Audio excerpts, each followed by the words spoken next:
Oh, that camera's not quite where it's supposed to be. Oh, that's not quite right. Hold on. Ooh, ooh. Oh, we're having fun now.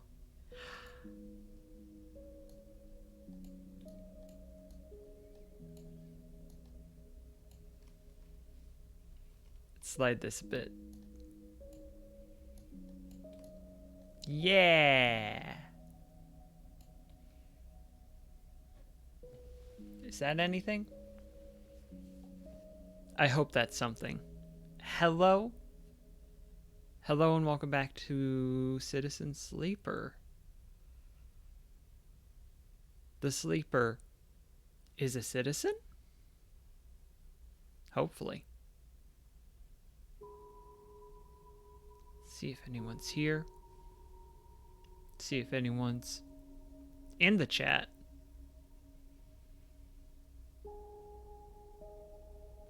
But it's Tuesday, right? It is Tuesday. It hasn't quite been one of those weeks, y'all, but oh, it's been close. It's self-publishing.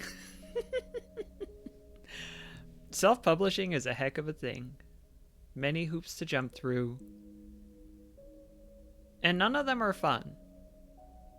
When you're just writing, sometimes it's fun. Drackley is here. Welcome, Drackley. I'm so glad you're here. But the self-publishing hoops are things like make sure that the audio files for the audiobook are between these decibel levels on average throughout. And like, I get it, but that doesn't spark joy. That's not my Marie Kondo goal, is going into Dark Audacity and fixing audio levels for an audiobook. Aubrey's got my back, and I do have to hydrate. Oh, I did need that. Thank you, Aubrey. Well, let's play. This is a wild idea, but I just had it. Let's play Citizen Sleep. Oh my. Forgive me. I thought we were going to play Citizen Sleeper. What we're actually going to do is play the first level of Sonic Adventure 2 City Escape. Because Drackley has redeemed that goal. I don't quite have this fully prepped, but I can get it pulled up. This camera is also wrong. I had some camera things happen, and I'm still picking up the pieces of the things that happened. Hey, that is a good reminder. I forgot to put a link in my actual Twitch description, but I can drop a link in the chat.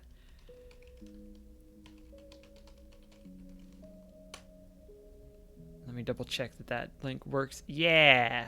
joshcloss.com/transmermaidpirate. That'll show you where you can get the Ding Dang book. Thanks for the reminder, Aubrey.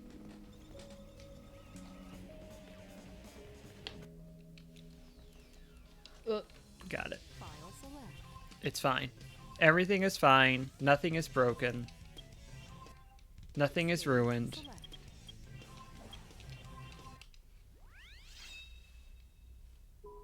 And of course, we're starting Citizen Sleeper with the music still in the background by playing Sonic Adventure 2. This is normal.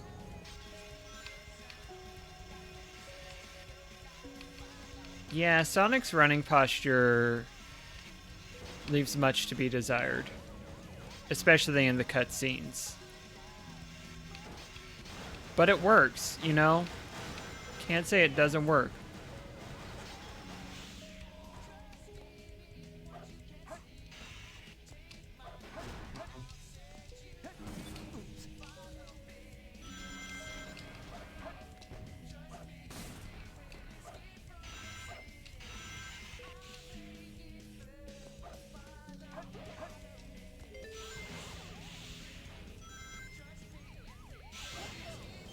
Do a flip.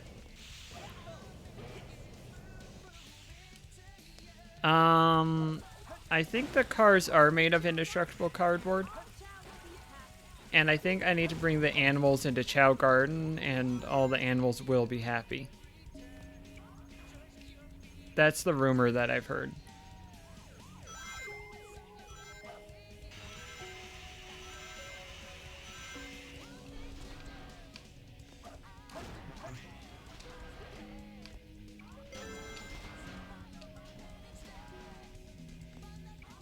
Sonic? You gotta go fast. Sonic?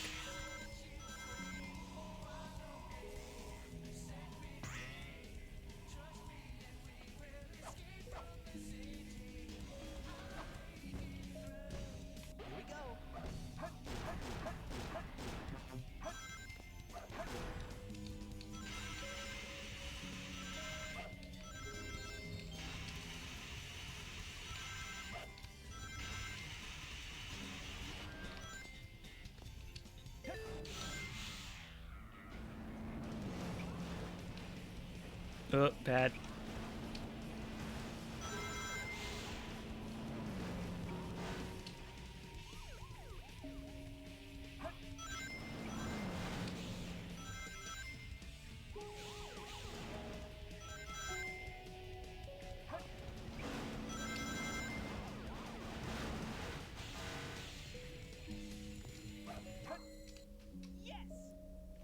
Yes!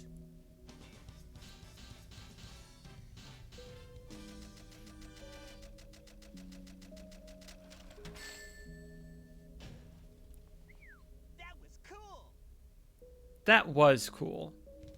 I guess? Complete.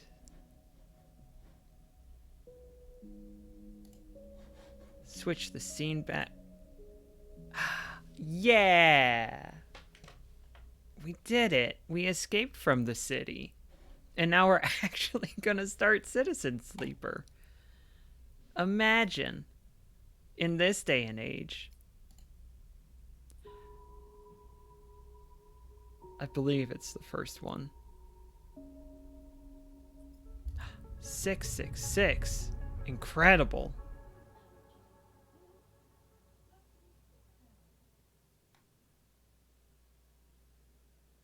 I was gonna check that. Ooh, yeah, our audio's off sync because I thought this was a PlayStation Day.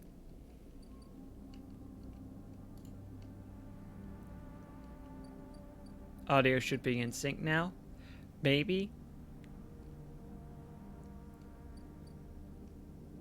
My voice audio should have been in sync, but now gameplay audio should be in sync. Hopefully? I don't know.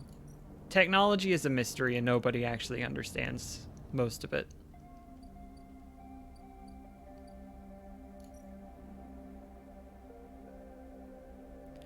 It's in the sink.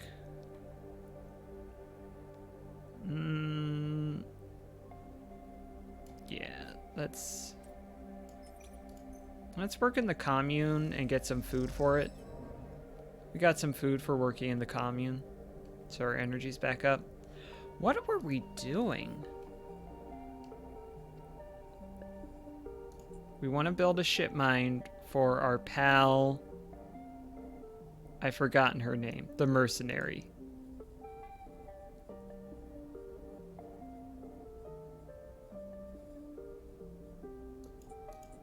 Yeah, it's not showing up there. We want to disable the tracker by helping Fang. That one is pretty high on my list, actually.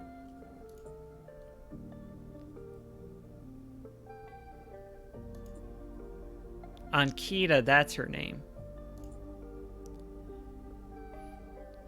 We could help Eshin Peak, but it says that's a later game thing. I could work with Ethan. That was the last thing we did before we quit. I'm saving the Sabine quest for a later date because of reasons. Emphys wants some mushrooms. That's been there for a while. Right, we want to locate Hardin's low-end agents. Okay.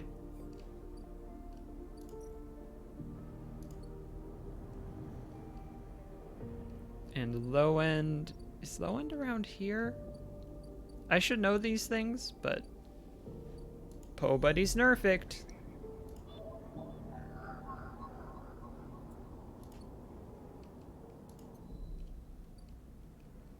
Alright.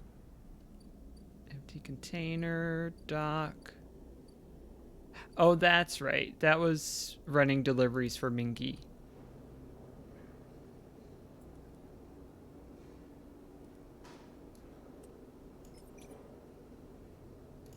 Let's do that.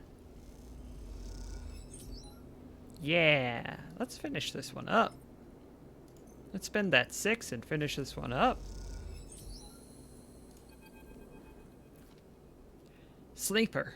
You see Fang come up the corridor as you step out of Mingy's, the kelp noodle smell still clinging to your clothes. He comes up fast and stops close, looking around suspiciously. I don't have long. Take these. Fang palms you a couple of those metal, thumbnail-sized drives. Ripper worms. My slate has been buzzing like crazy. It seems your delivery shifts have turned up our 2 targets. He squeezes your shoulder. I knew you could do it. Now we nail those snakes. What do we do? Hardin's boys are all connected by some kind of closed network.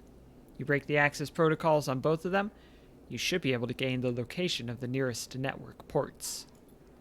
Slot the Ripper worms into those ports, 1 each, and they'll feed me anything and everything stored on Hardin's shadow network. He smiles. Can't wait to see what juicy plans they have in there. You hear the scuff of boots as a group comes up the corridor, likely on their way to place an order with Mingy. You turn for a second, and when you look back, Fang is already halfway down the corridor in the opposite direction. He raises a hand in farewell, and is gone. You run your fingers over the tiny Ripper worm drives in your pocket, and smile to yourself as you wonder how mad Jenna will be at Fang for this little excursion. Time to slot some worms. Time to slot some worms, as I always say.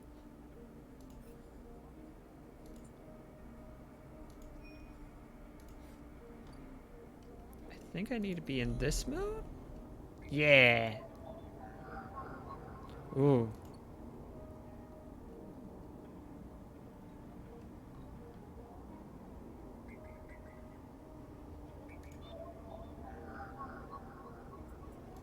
Three, 4, 5, and 6. Great. Love to spend those dice.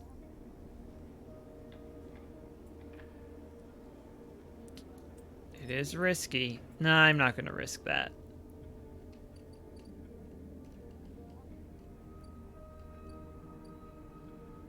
What am I going to spend this 2 on?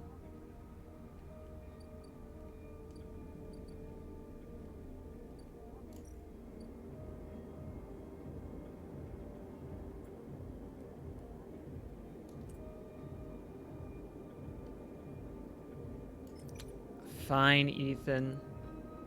I don't want to help you, but I can see the use in it. Condition took a big hit there. Okay.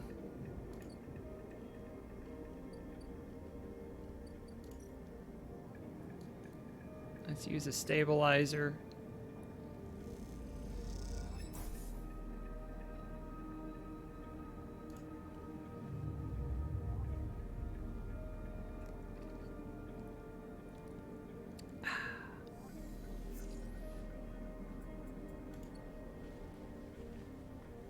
Oh, I think I can get both the things.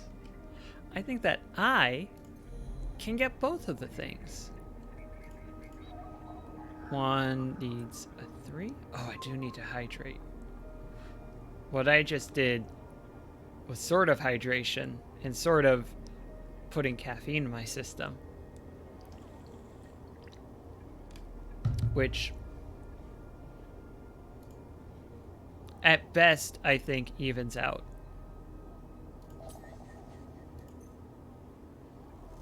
With this particular beverage. Right, That's unlocked. And now I slot in the Ripper worm. Okay.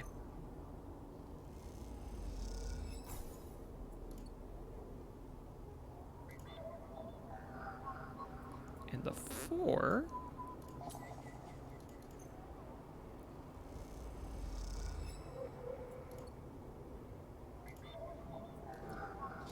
Yeah.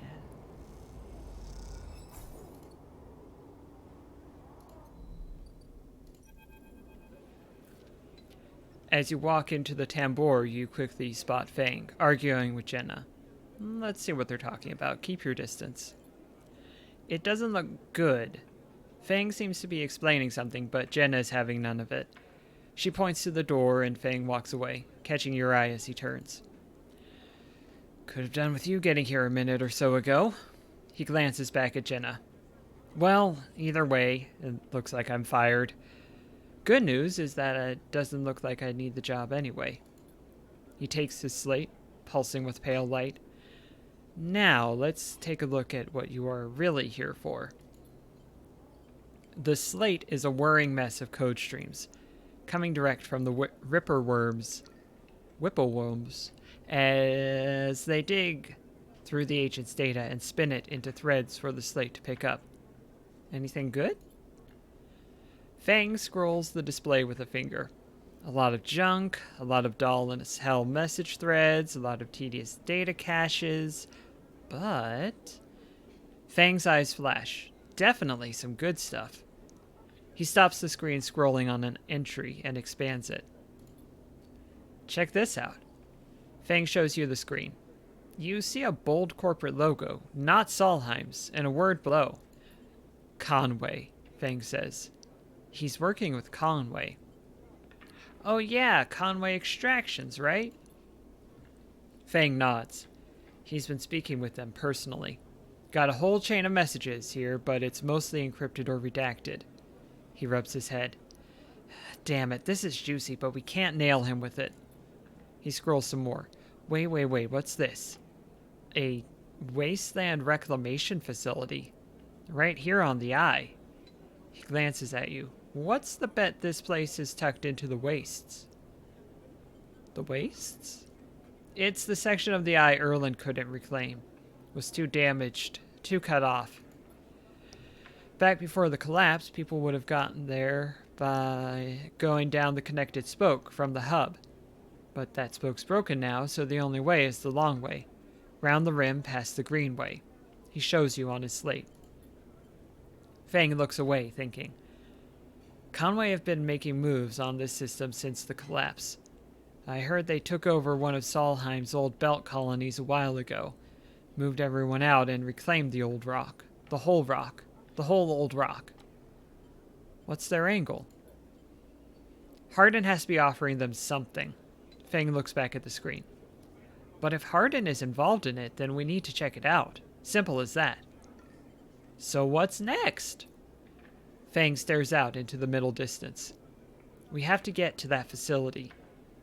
The answers to whatever Hardin has been planning, has to be there.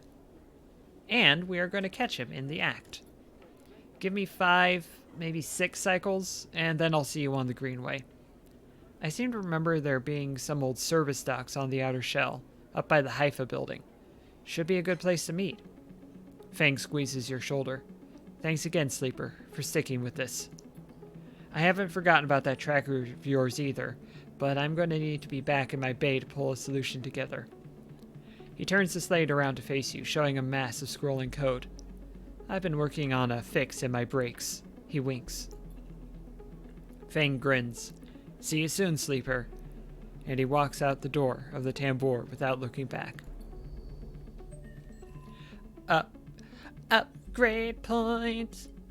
Something, upgrade point. I can't spend it right now. Upgrade point. 'Cause I need to.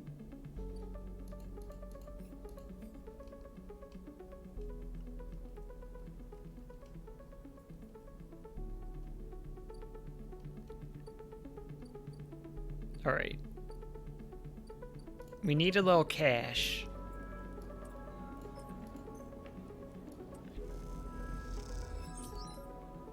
So we're going to get a little cash.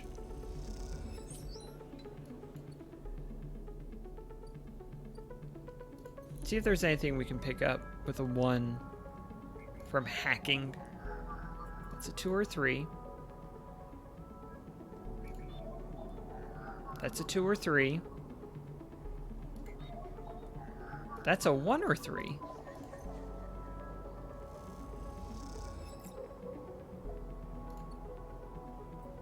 We've got so much Yataghan data. Who needed Yataghan data? A vial of stabilizer. I will take that.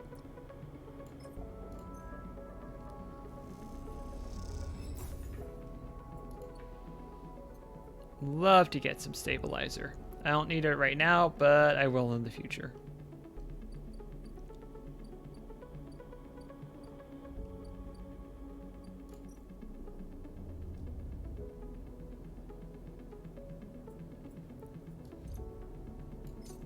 Important, very important action. Plot critical. The stray crunches up the crackers as you watch. Sometimes they'll let you stroke them, sometimes not. Make sure we're not getting, okay, we're not getting a cutscene.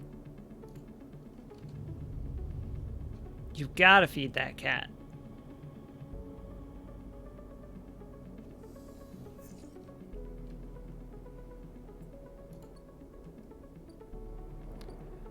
Some people might ask, what's the mechanical advantage of feeding the cat? And to them, I would say you get to feed a kitty.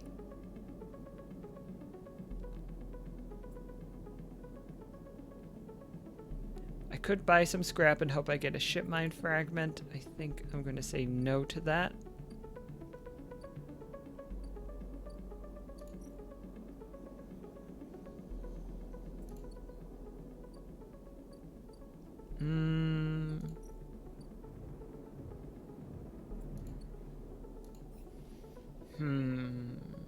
So we need some cycles before...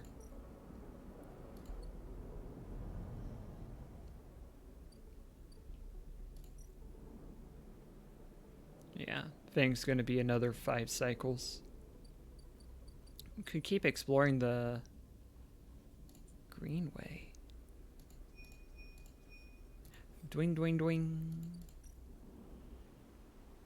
Oh, I need spores, and I get those from exploring the Greenway. That's right.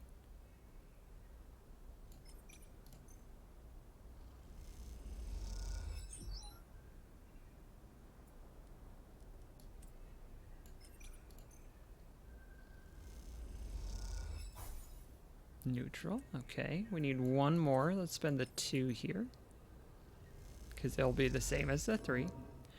Lost in energy. Ugh.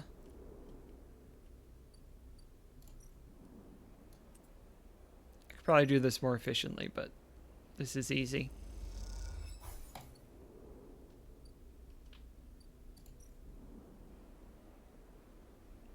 Don't need to stabilize. Easy breezy cycle. Oh, it's a kitty kitty. It's a kitty kitty face.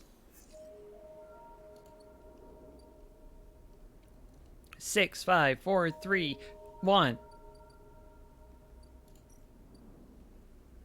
Oh, we found the places. Oh, we should hydrate.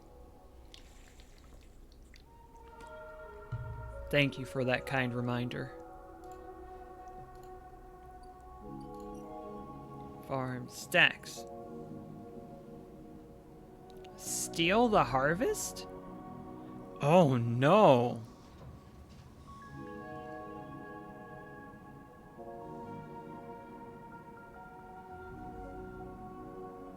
I'm not gonna steal the harvest. I'm not a monster.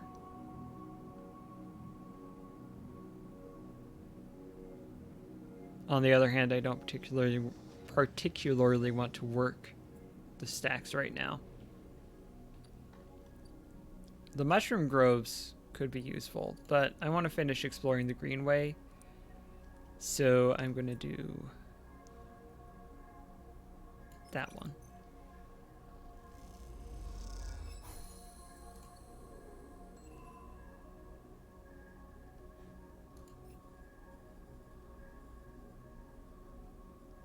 Oh, grow mushrooms. The aviary would be the perfect place to grow mushrooms.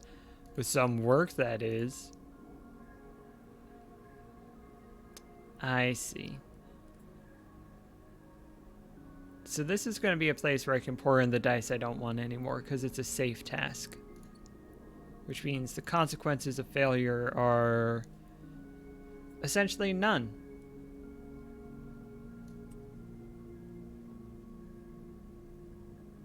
I could get some gear roll caps for...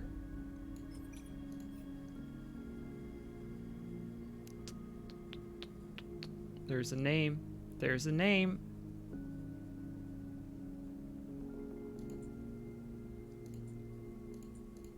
Emphis. Emphis. It was right there.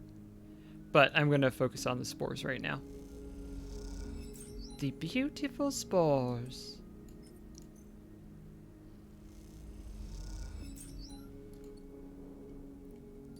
I think it was 3. Yeah. 1.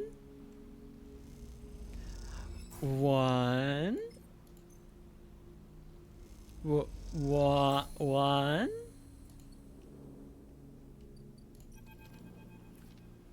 Sleeper. Rico greets you without so much as looking up from her work.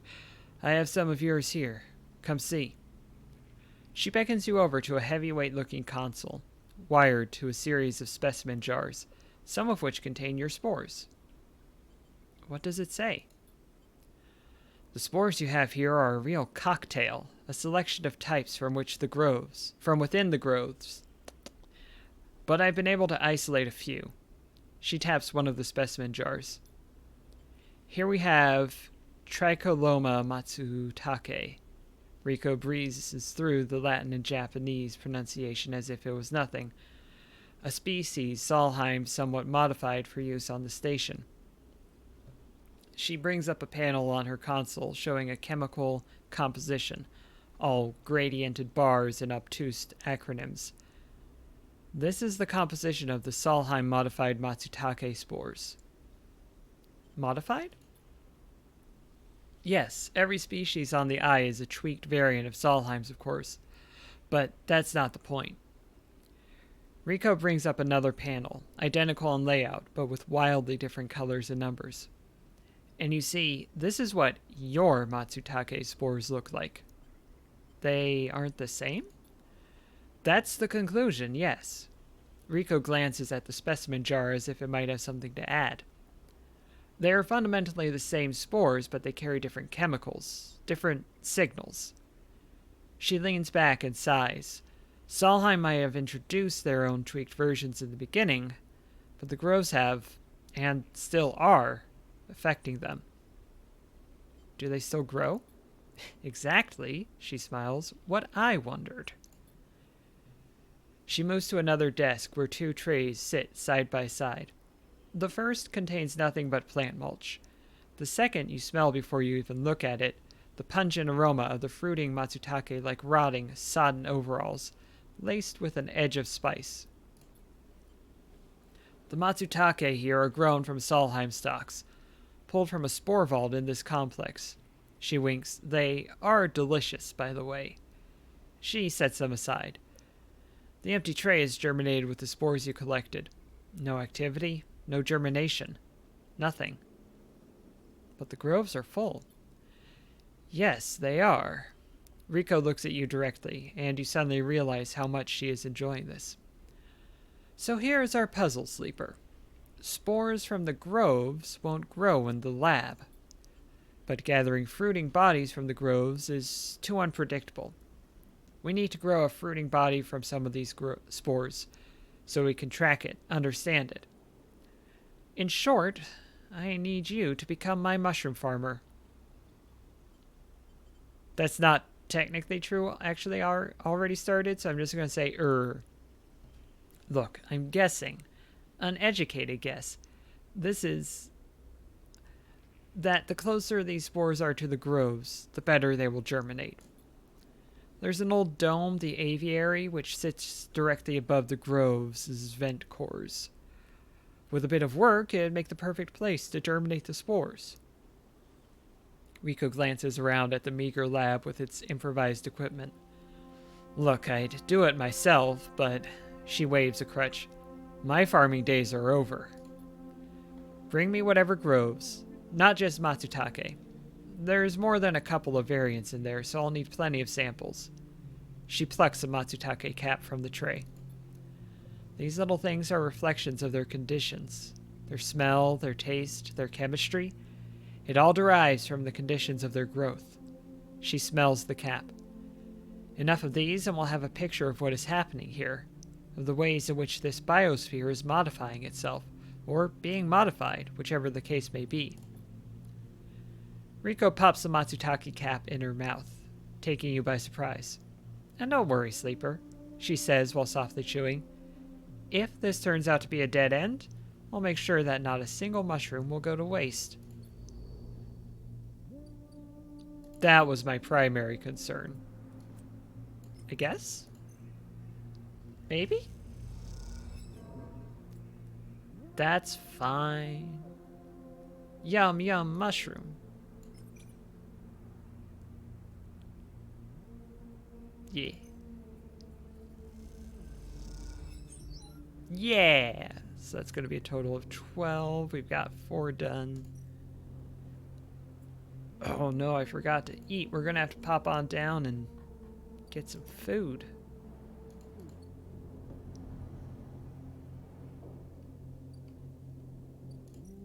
Hey, Emphas. Sorry I forgot your name earlier.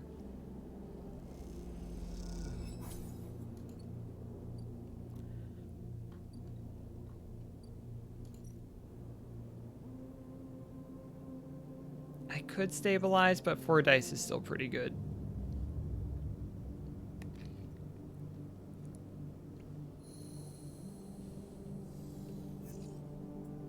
Oh, that's very good.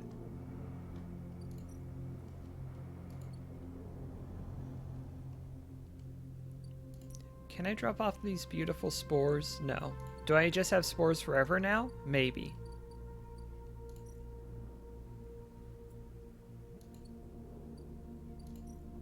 Maybe I'll be able to plant them here? I didn't follow this plot line on my previous playthroughs, so a little bit in the dark.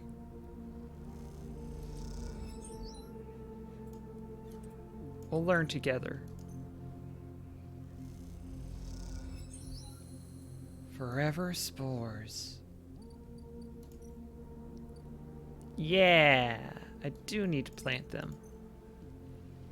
The old growth of the aviary has created a rich spectrum of thingy-thingy. I definitely read all of it. Yeah.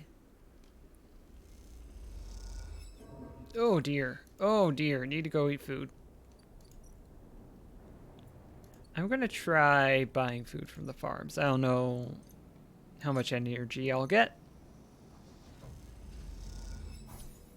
Oh, that's a very bad deal. Good to know. Emphas gives me 3 energy for 15. That gave me 2 energy for 16. Not good. Not good.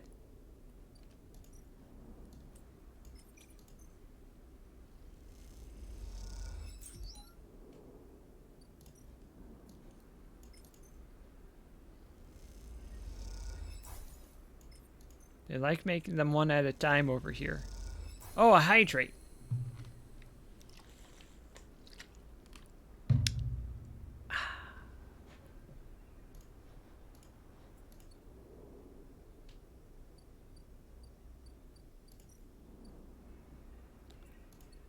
Alright, that's going to take 4 cycles. That still needs 2 cycles.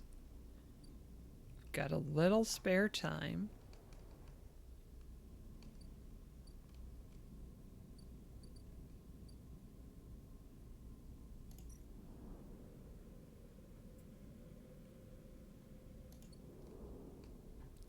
They want all of the clicking to happen.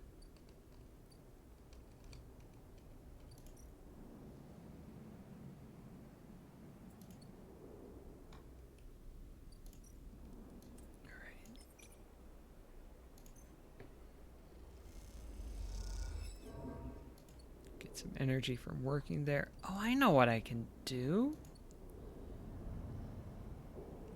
Potentially. Whee! The hub.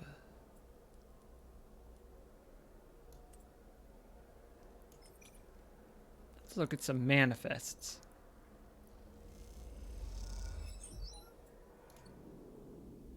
Did that unlock anything? The Gimbal Lounge. It's just if you want a spacer meal. Oh, the dock. Interesting.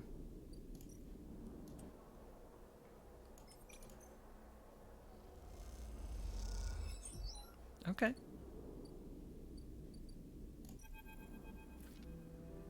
No way, Moritz. You take those substandard filters back to the shitheels who sold you them. You hear the voice echoing out of the bay as you pass, and moments later, someone who you assume is Moritz drifts out with it, dragging a pallet of filter cartridges by a tether. Hey, you out there. The same voice echoes out of the entrance. Looking for work? Yes? I need a hand. Get in here. The voice is coming from someone shorter than you expected. She is floating in the microgravity of the docking bay, beside a half-deconstructed life support unit that looks like it might have exploded at some point. She points a wrench in your direction. You know about these things? She doesn't wait for an answer. Scratch that, just help me with the casing. Okay. All right then. She deftly moves around the unit, making space for you beside the central seam in the dented case. Just take a grip here and lift out and up, and then I can get in and unbolt it. She whacks the unit with the wrench. Whole thing is twisted to shit. You dig your fingers under the casing and lift it away, the metal squealing from the force. She puts her hands under, spinning the wrench to slip out the bolts, catching them in her other hand where they spiral free. All good.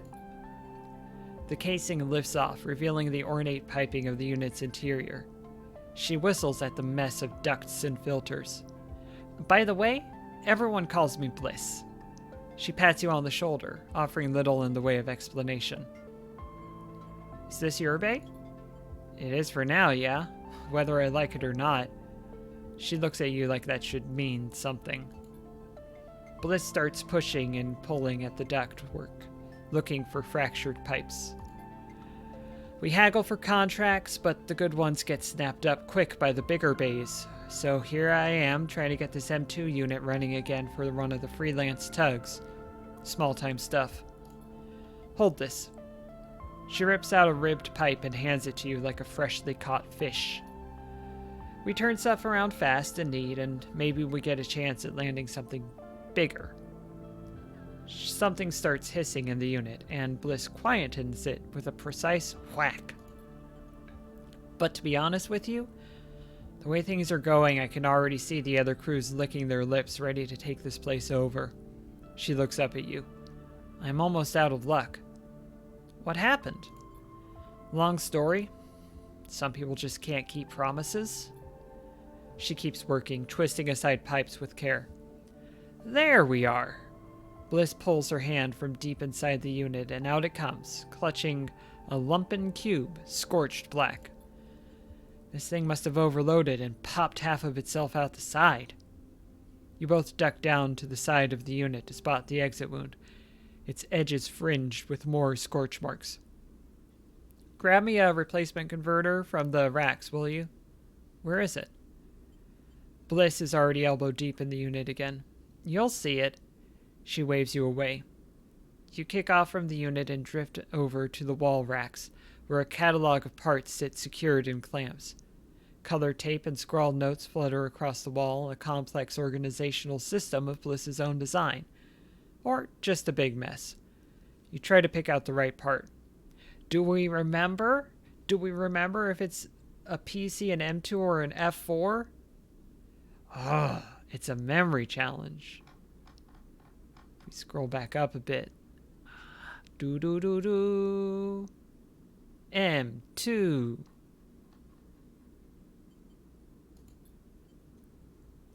You grab the part and push back to the unit.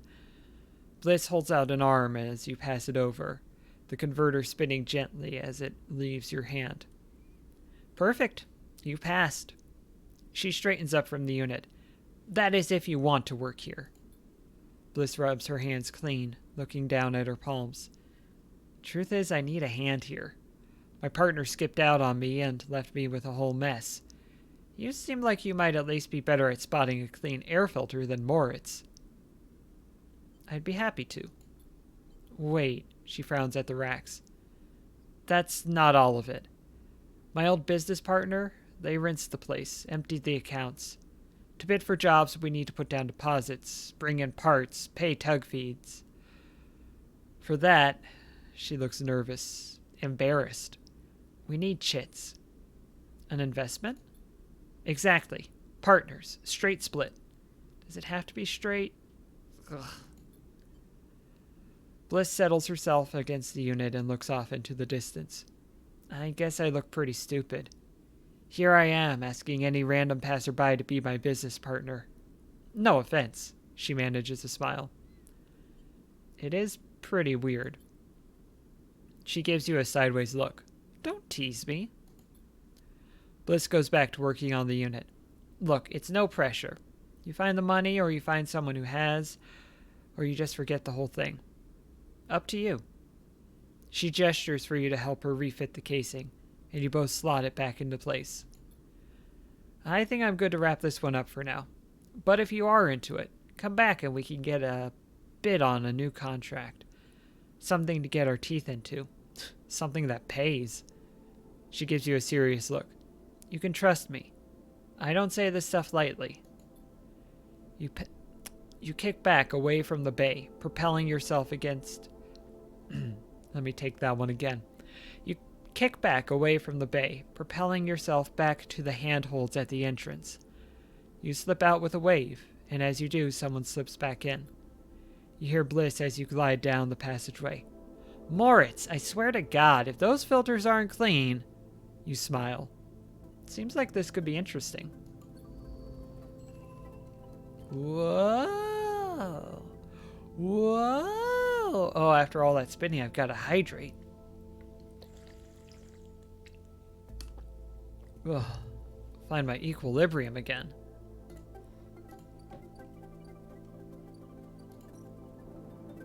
$100. A big hundo. That is quite a bit. I don't have any money on me. Or sorry, I don't have any dice on me. I have a little money on me. In fact,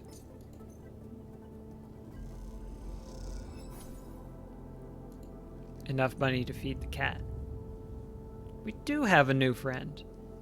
And a new Moritz.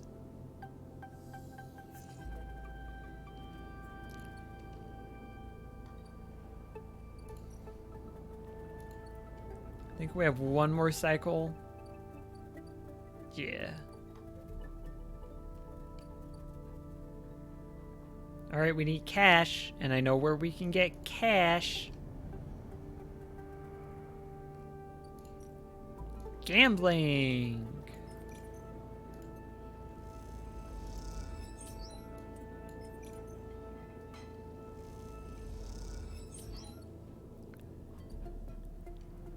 Do y'all want yet again? Yeah, I don't feel great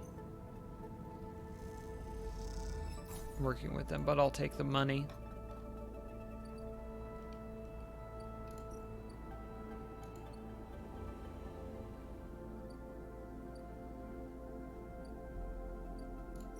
This one. I've got a stabilizer. Don't need to worry about that. Bliss is incredibly grateful. I'll pay you back every chit, I promise you. You guess you two are partners now. That's gonna take 3 cycles. A lot of waiting at the moment.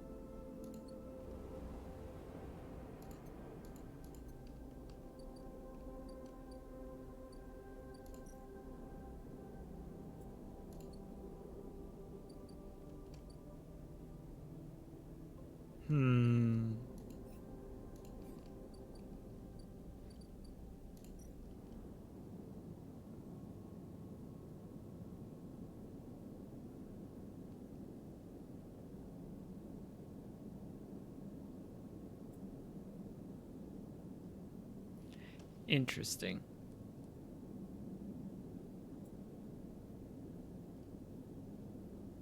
Probably not going to be able to get it low enough. With a haggle. Let's gamble. Hey! Still a little shy, but we got some more money. I can't buy the ship mine fragment. Let's stabilize and do a sleep. This clock keeps filling up. Not wild about that one. Not over the moon about it.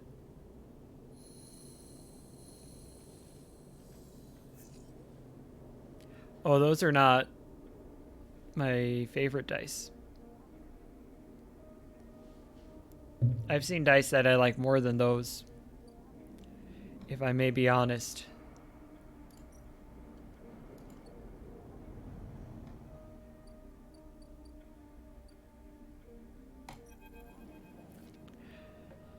When you enter the service dock, Fang is already set up, crouched among stacks of equipment. He is leaning over a terminal bathed in a blue glow. He looks totally at home. Sleeper, what do you think? Turns out not everyone in Havenage is set against me. A couple of my old ship systems pals managed to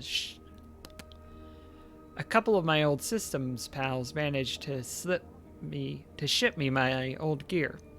There's a quotation mark right here, which threw me off. I'm just gonna say that. But I'm back on board now. He gestures at the pile of blinking hardware. Nice kit. Fang does a mock bow.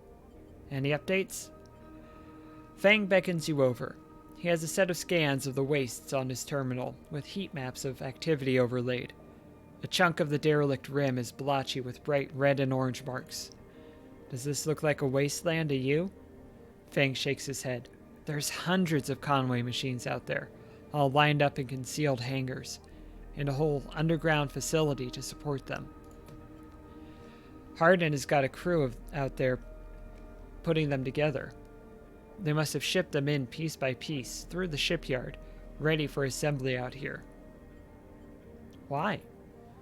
They're planning something. No one needs hundreds of heavy-duty reclamation drones to run this kind of operation.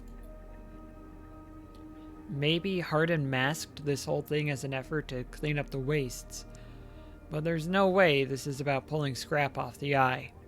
Fang looks worried. And why is Conway in the mix? I bet no one in Havenage knows another corporation is setting up on the station. They aren't stupid either. These scans are the best info I can get.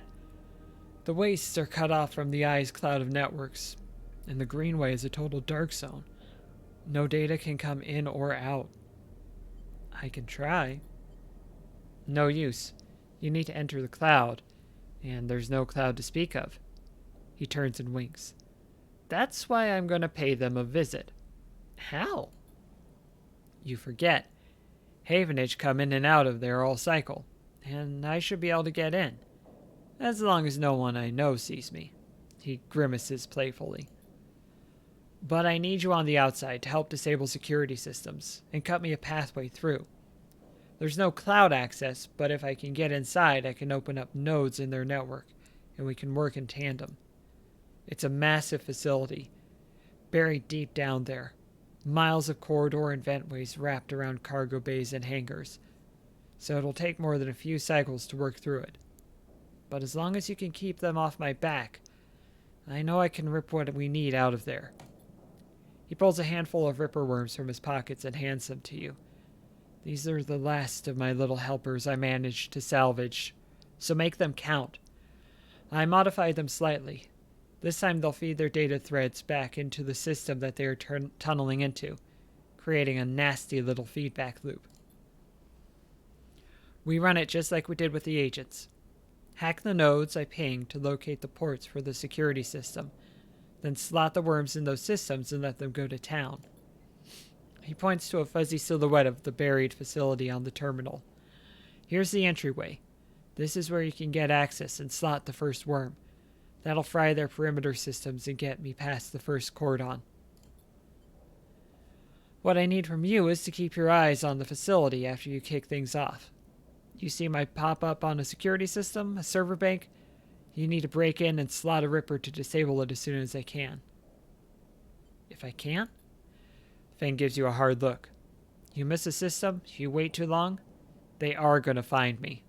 Simple as that. He claps you on the shoulder.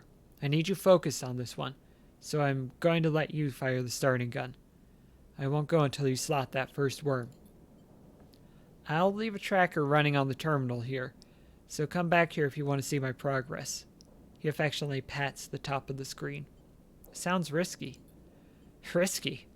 This is audacious at least, he grins. Wouldn't be worth it if it wasn't. Fang gets up. It's all in place. You just need to make your own preparations. Then slot that worm. He stretches. Just don't wait too long. I'm getting bored of all this sneaking around. Once I'm inside, I'll get the proof we need to end this whole thing. No matter what. He crouches to cycle the terminal. We can't take longer than 6 cycles on this thing. Remember that. He stands up. Oh, and one last thing. He lowers his voice. If I get caught, or you can't reach me, or we run out of time, there's one thing I need you to do. What's that? You take whatever I have managed to pull at that point, all that data, and you slot that stuff straight into the relay I've set up here. He points to a pile of servers and terminals, hooked into the dock with cables as thick as your arm.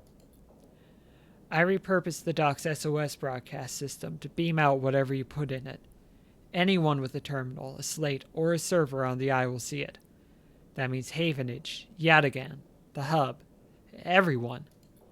No matter what, Hardin isn't snaking away this time. He grins.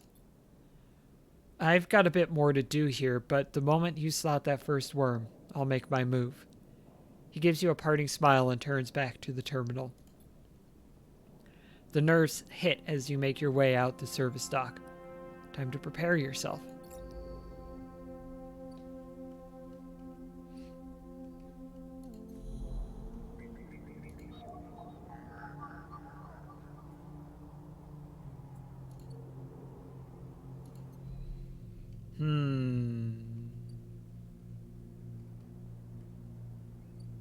I need some food.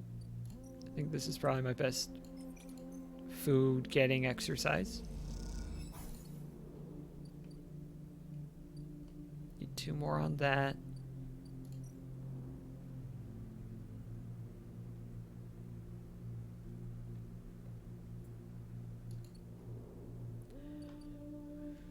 What else do I want to do?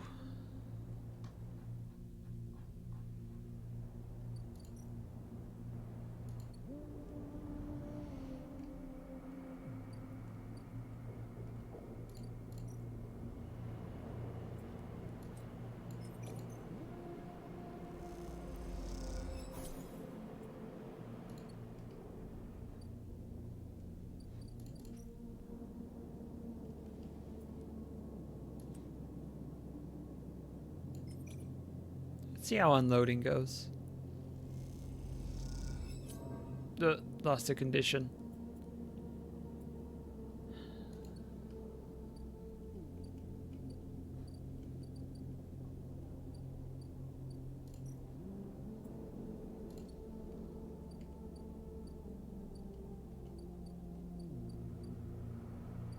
Yeah, let's get some more coin. Figurative coin.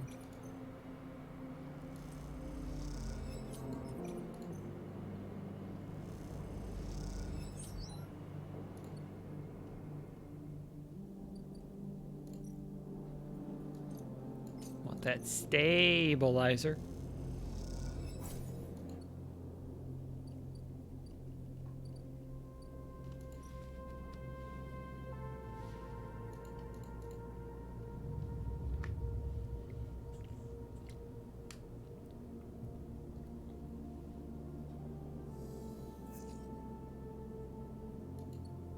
The dice have not been overly kind for most of these rolls, but that happens.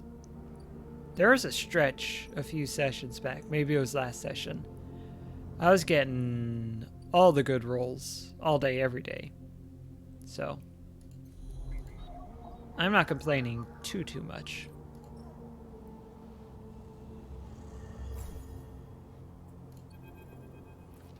The green wave roils beneath you like a silt-choked river.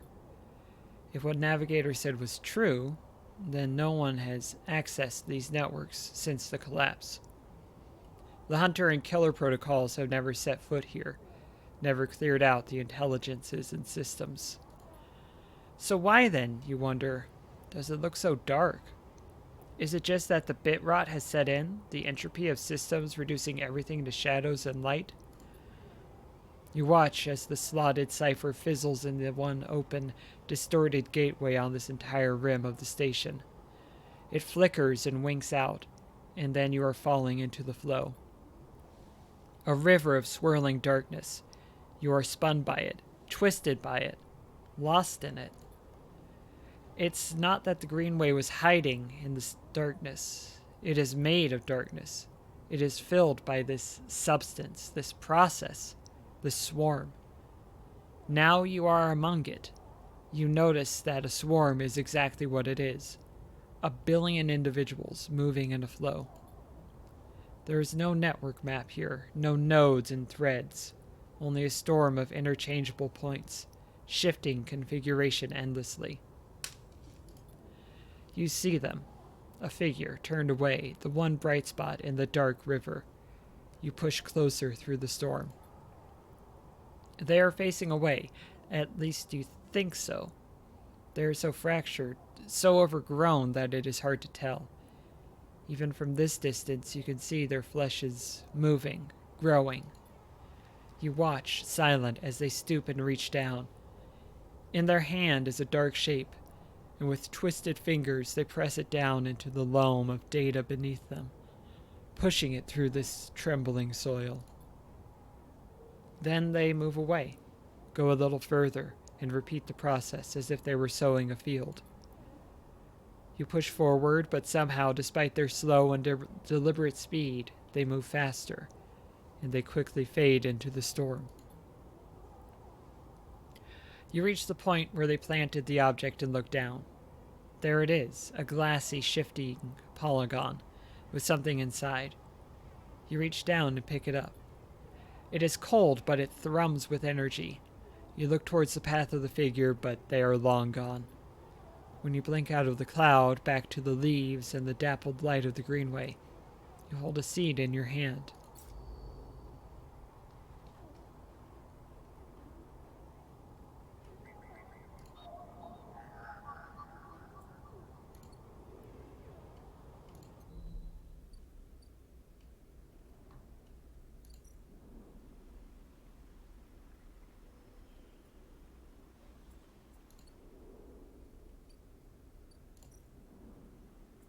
You gotta find a place for the seed. Maybe in the aviary once it's done.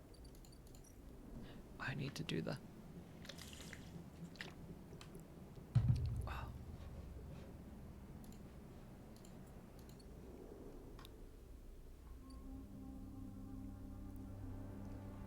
I'm not quite halfway through the water bottle, but I'm close, and I didn't prep my backup this time, so I need to pace myself. Or I could pause the stream and go get some more water. That's always an option, huh? What was I doing? Oh yeah, we're gonna start this potential folly.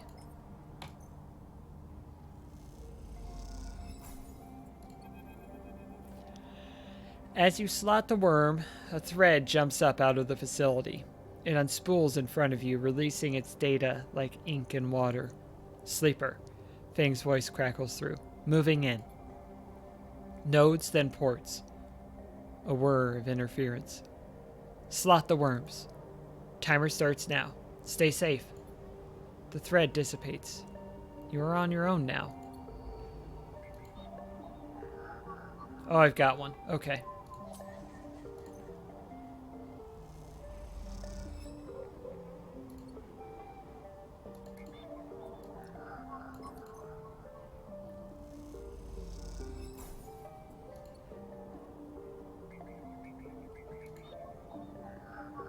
Oh. Nope. That was 3 and 5? Yeah. Okay. Can't keep going with that for now.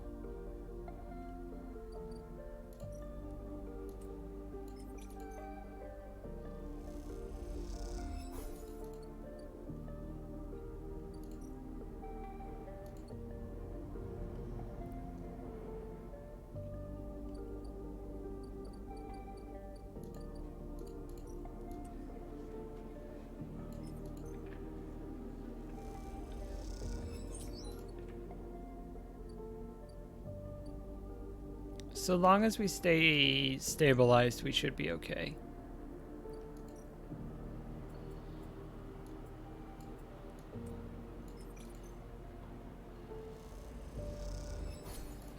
But we might just get awful rolls. That does happen.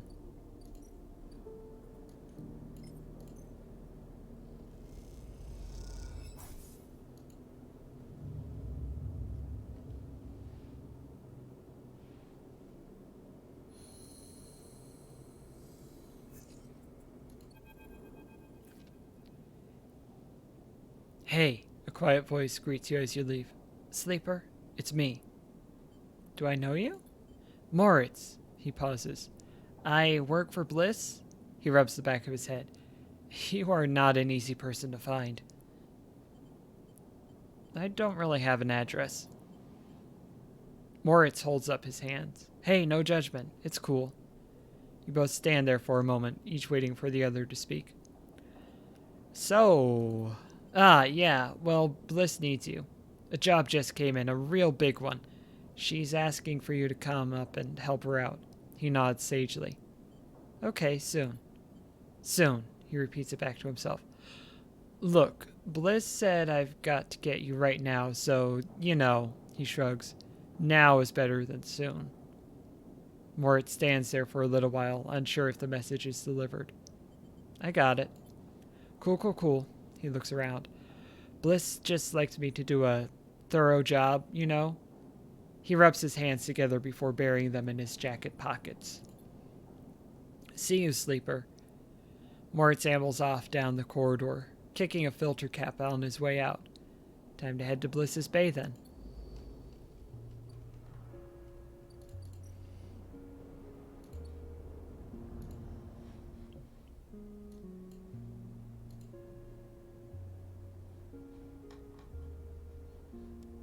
Making sure that's not something I need to read right now, and it's not. Moritz is a good egg. From what we've seen so far.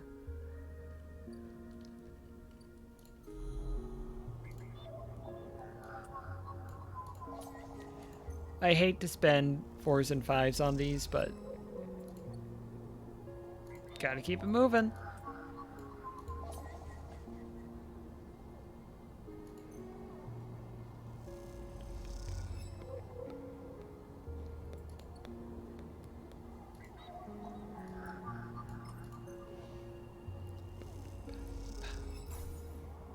Layer X unlocked.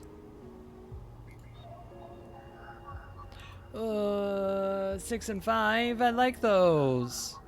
5 and 3, how about a 1?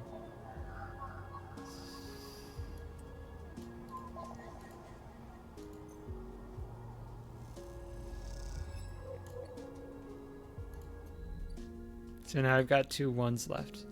Wonderful.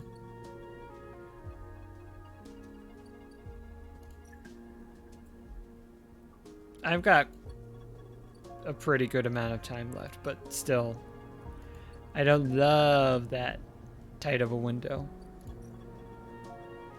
for the dice.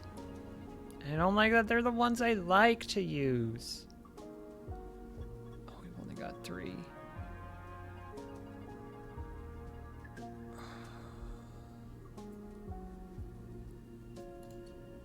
I'm gonna go eat food in the game.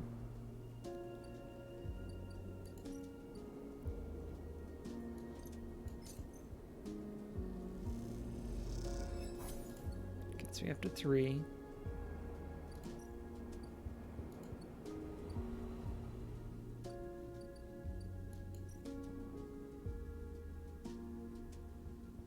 Yeah, they make it so you gotta keep going. You gotta keep it moving. Yeah.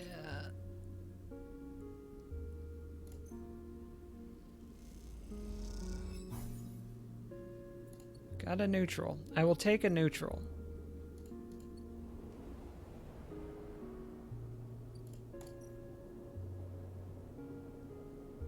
I think I need a 5 and a 4.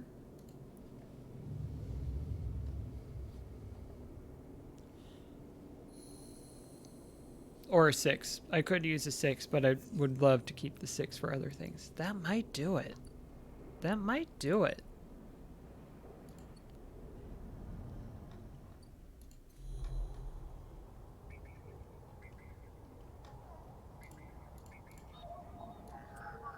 There's the 5.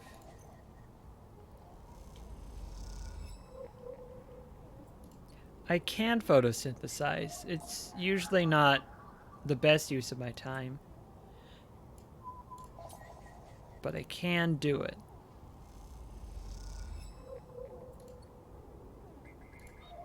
Heck yeah. Heck yeah. The Ripper Worm chews through camera control. The moment it does, a thread shoots from the facility. The thread from the facility cuts through the cloud like a hairline crack of light. That's it. The final layer of security broken. Somewhere, buried in the depths of the station, Fang is in control. He is slicing into the camera control circuits and piping out the result. A thread flickers and unravels into an image, a scene. 2 figures in a room. One sat, the other pacing. The pacing figure resolves into Hardin, the unmistakable superior posture, the shock of gray hair.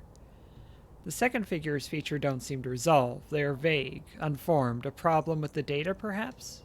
You look closer. Then you see it. The figure is a proxy. Perhaps you should have expected it from Conway, a corporation whose very existence is owed to automation. The proxy is a machine, designed to be piloted by remote connection. Someone elsewhere in the system puppeteering it with their own body, speaking so it may speak.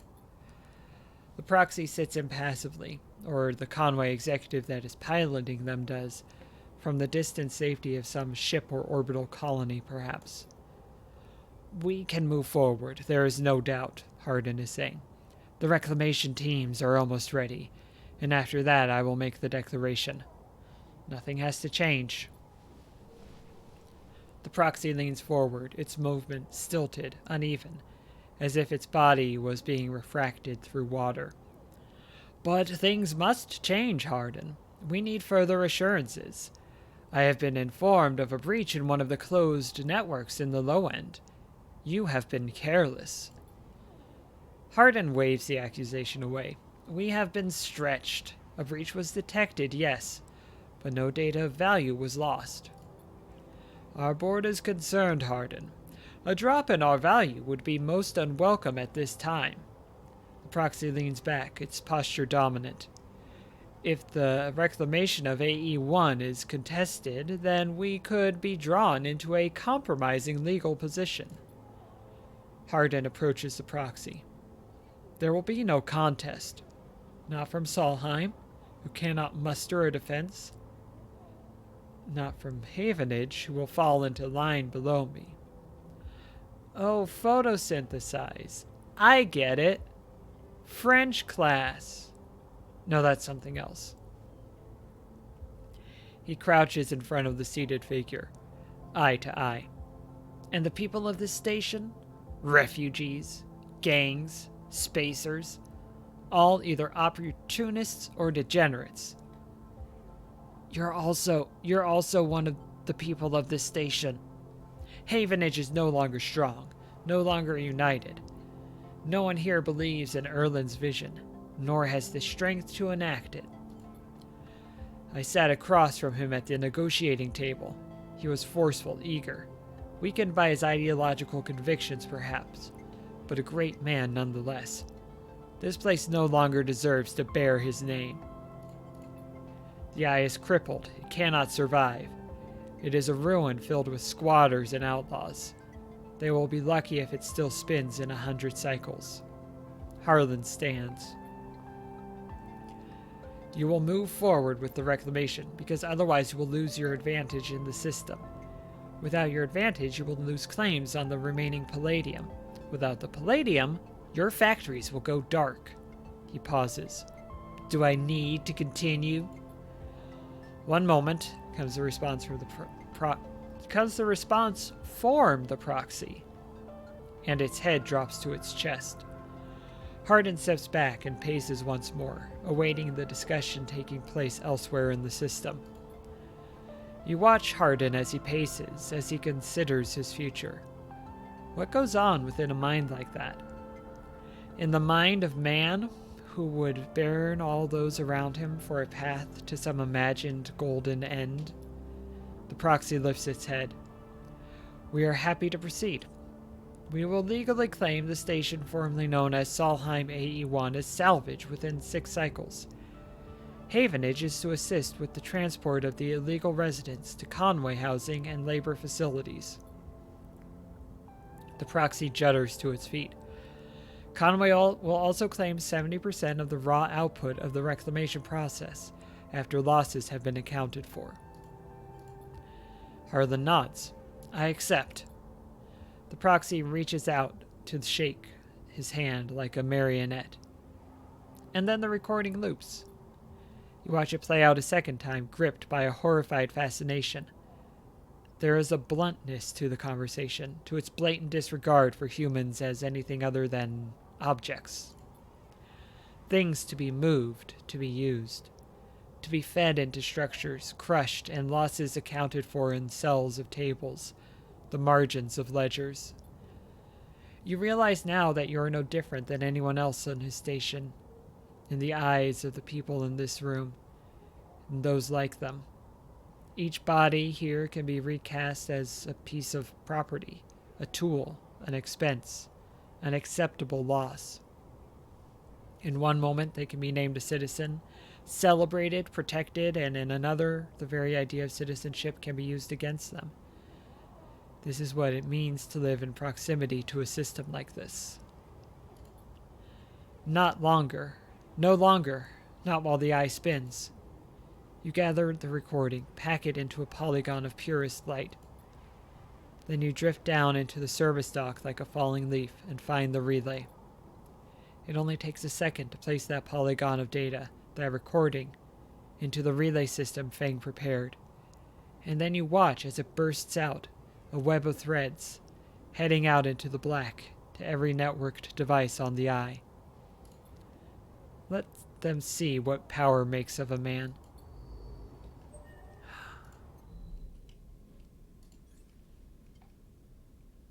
Oh, we do need to hydrate.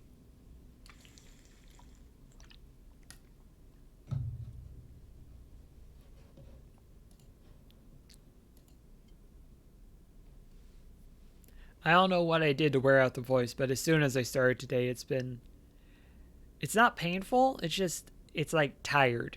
You know? That was a good scene.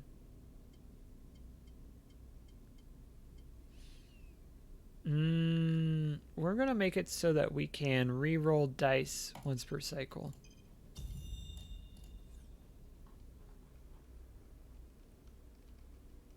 Which means when I'm down to that 1, I can re-roll it. is a good little robot friend. Thank you, little robot friend. A little robot for a little robot.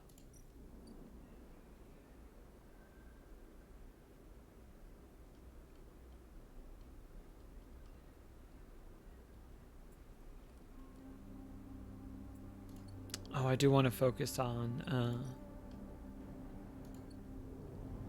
the one with the timer.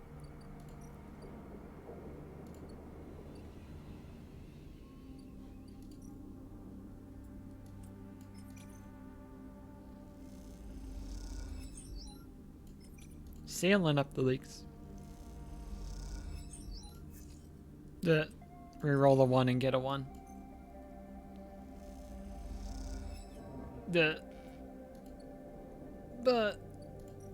Split.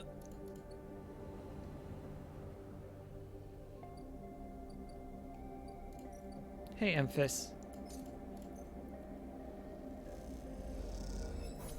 Thanks for the food, Emphis.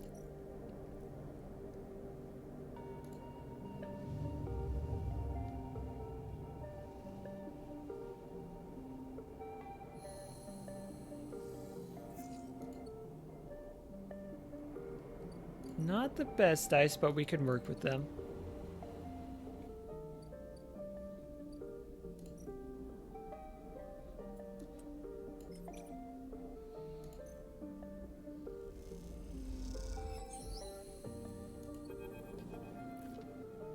As you both wait in the airlock for it to cycle back to the bay, Bliss thumps you on the arm. Nicely done, Sleeper. We cleared that contract no problem. She stretches. Once we are back in the bay, we can check if the payment has come through and divide it up. She stretches again. Feels good. The airlock clunks and the lights flicker. And a moment later, you are back in the bay, where Moritz is at the racks, trying to figure out where the mess of tools Bliss left in her wake should be hung. Hey, Moritz. Moritz looks over his shoulder. Sleeper. He spins a wrench in his hand. Looked like clean work out there. He nods respectfully. You look over at Bliss, who is already gliding over to her management console. She twirls a little as she crosses the cavernous bay. No one you've ever met moves as well in zero-G as she does. It's like she was born into it. Shit. Bliss slams a fist onto the console. Shit, shit, shit. What's up? I can't even... Bliss closes her eyes. Come here. Bliss calls you over. Look at this. Just look. She spins the terminal screen and you see the details for the bay's account. You see an entry for the Ember's Wake, a repair fee paid in full the moment you finished up the job, but then directly after, the whole amount was transferred back into an unknown account. How can this happen? I can tell you how. My ex is sneaky little conniving shit. She punches the terminal. He must have coded a backdoor into the machine before he left. She rubs her forehead. There's no way we can... She pauses, thinking. Moritz, throw me that wrench. What's that for? Moritz spins the wrench across the bay. Bliss smiles. This. Bliss brings the wrench down on the terminal, hard. You flinch backwards as a hail of computer parts spill up into the bay in a glittering arc. Fragments of screen, memory, sections of the casing. When Bliss is done, she clips the wrench to her tool belt. Try backdooring your way into that, you little shit. Moritz drifts out from his hiding place amongst the racks. Bliss, he says tentatively, you want me to... He looks at the arc of fragments drifting around the bay nervously. Bliss shakes her head. No, she sighs. I've got it. You go get me a new terminal, cheapest you can find. Couple one together from pieces at the Ord Exchange if you have to. Can I help? Bliss glides over to a panel by the wall. Don't worry, one of the first things I had installed when we spec'd out this place was a cleaning sweep. She flicks over a plastic cover on a huge red button. Watch yourself. She hammers the button and a row of lasers emitters unfolds from the bay wall. They start crawling their way across the work area, frying the debris as they do in pulses of burning light. Bliss smiles. It's that, or just space the whole bay every few cycles. You okay? Not really. She stares at the sweep panel. Just don't seem to be able to extricate myself from this shit. No matter how hard I try. The cleaning sweep buzzes and crackles as it works its way across the bay. That account wasn't everything. I'm not that stupid. Once Moritz gets back, I'll secure it and flush everything else. She flicks a nearby piece of debris into the path of the sweep. Clean break. Then we take another contract. That's it. She shuts off the sweep as it reaches the near end of the bay. In, or you don't want the cryo back.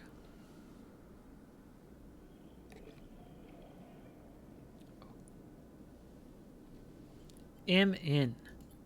You better be, Bliss laughs, because there's no way you're getting your investment back unless you are. She rubs her forehead. I'm sorry, Sleeper. I know you worked for this too, but next time won't be the same. That's okay. She smiles. See you in a few cycles. Moritz will let you know. She winks and kicks off into the bay to finish cleaning up. Well, that ding-dang jerk. Stealing away the money. I think that's rude, personally. Hey.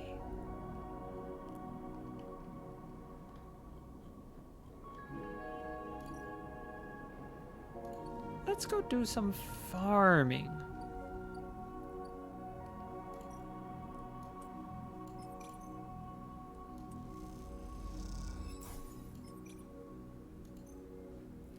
Mushroom, mushroom. Mushroom, mushroom.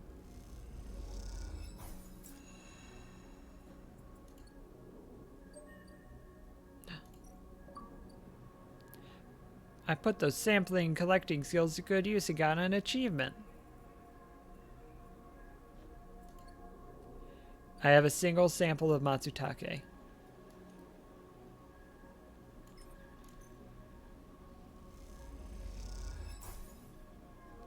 It's pretty good. But for now, just have the 1 point. Yeah, I can't do anything with that.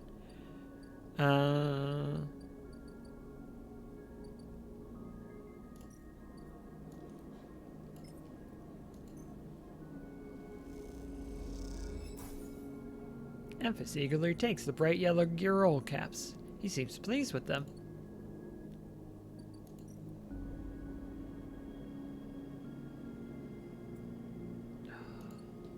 Have to find other places. I have other places to get food. That's not a problem.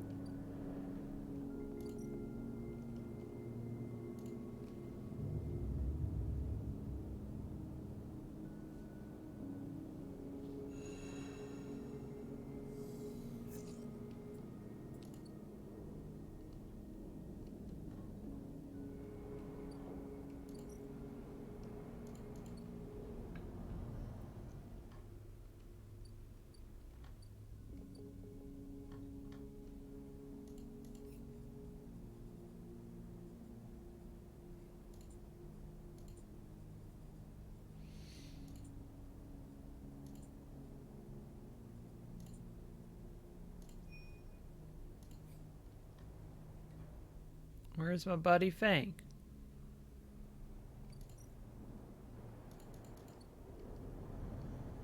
Might still need to get out of the tunnels. There's Fang. Fang grins at you as the bay door slides open. Above, in the rest of the building, people are busy, frightened. They speak in hushed tones and organize endless meeting after endless meeting. Havenage have avoided a full-blown crisis for now, but change is coming. Fang is in good spirits and bundles you inside before you even have the chance to greet him. That was the slickest operation this station has seen. He hugs you firmly. You made my job easy. He shakes you by the shoulders. I'm so proud. And, he smiles, I got to watch through the cameras as the Havenage security that weren't in on it assaulted the station. Fang smiled. One of them straight up just whacked Hardin with their pistol. It was beautiful. What are they going to do with him? I'm not sure anyone knows, but he is cooperating in dismantling his operation and scaring off Conway. Maybe they'll exile him when they are done, or hand him over to some core authority. Fang shrugs. Now I know he won't be an issue. I'm going to focus on systems for a bit. He shakes his head. Seeing as that's actually my job. He points to the ceiling. The people upstairs weren't so happy, though. They've been fielding questions about the state of the eye right and left since the recording got out. People are scared. Is it true? Fang looks at you directly. Not if we don't want it to be. He touches a stack of hardware. The eye is old, and it was never meant to run like this. The master control points that Erlen and Havenage installed, they keep it spinning from the rim. That isn't ideal.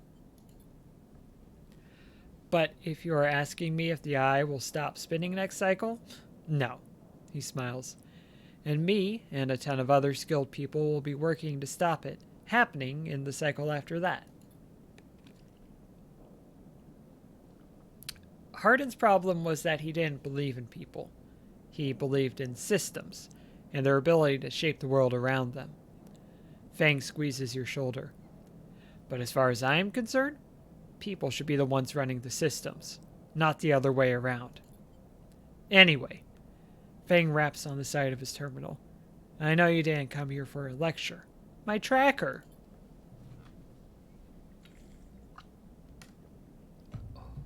I haven't forgotten. He produces a thumbnail drive. I managed to finish that code solution I showed you. It's a modified Ripper worm, one made to deactivate that tracker of yours. But in the time I got back, I added something extra. That tracker of yours doesn't just show SNARP where you are, it transmits data about the state of your body, your current condition. My worm won't just deactivate it. It'll edit that data to tell SNARP your body is irreparably damaged. DNR, do not retrieve. He grins widely. Pretty smart, right? Thank you. Just slot it already. You take the drive and hold out your hand. Hold it in your hand. Then you close your eyes and open up your access ports. Take down your defenses. The worm immediately enters your closed network. It whips through it, taking things with it as it goes. The moment they are gone, you forget they were ever there. They just blink out of existence. A second later, it is done. You open your eyes. How do you feel? Fang asks, a little nervously. Free. Fang smiles widely. Well, you are free, sleeper. He claps you on the shoulder. Fang let the word free hang in the air a little before he continues. Seems like it might be finally time for a celebration. Fang wraps his arm around you. Jenna still owes us those drinks. He laughs and you join him.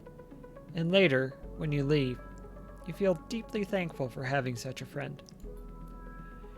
As you walk away from the building, you look up at the wide curve of the eye, up at the hub and the world, and the other rim beyond it.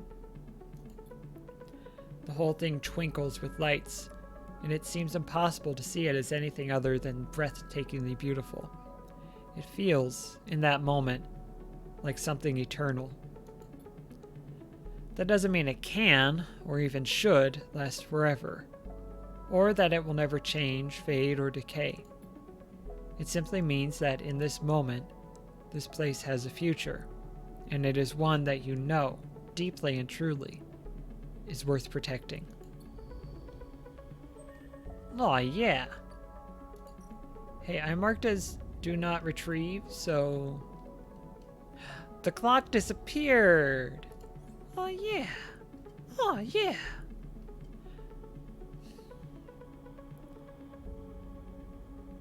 Making the cryo actions cheaper would be a good idea.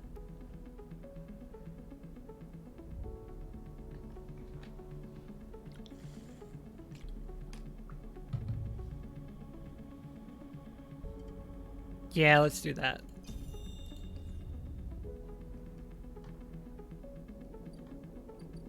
Hey, Ethan. Hey, buddy. Hey, pal. The compressor is almost empty when you enter. A couple of scattered patrons in the booths and a lone bartender. The bartender recognizes you immediately when you arrive and nods, and you return the greeting. You know already that you won't find Ethan here, but you had to be sure. With your tracker reporting you dead, he wouldn't have stuck around. You look at the empty stool, his empty stool, and you smile. You can imagine him on it with his when his slate chirps. You can imagine him on it when his slate chirps, letting him know that the target he was tracking is dead. You can imagine the screaming and the swearing too. Is that all you were to Ethan? Another target? Or was there something else going on? It seems like a foolish question to ask now, when he has fled the station, but it bothers you anyway. You take one last look and walk out. You doubt you will ever come back to this place or the memories it holds. You walk back out into the lights of the bright market and allow yourself a smile. So this is what Fang meant when he said you were free. You could get used to this. Oh no! Oh, I'm gonna miss Ethan not at all. What an opposite of a friend he was to me. Dang. I'm so appointed.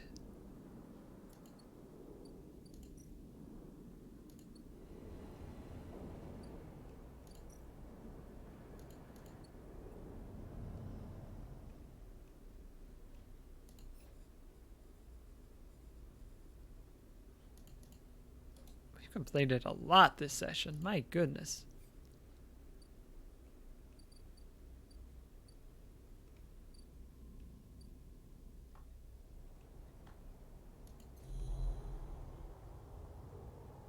Anything I can hack? No.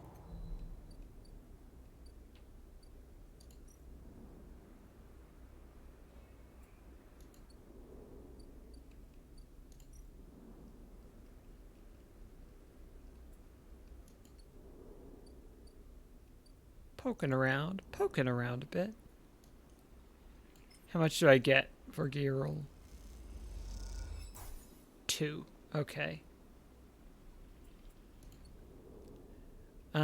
Let's get 2 sets of spores.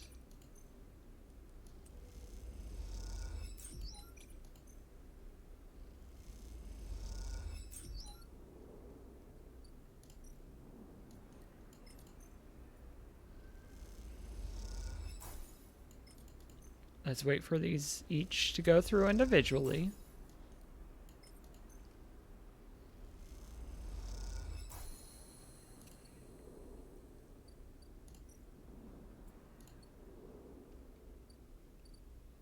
Let's re-roll these dice. Oh, oh, oh. Dreadful. 1 in 36 chance of that happening, and we got it. Whew.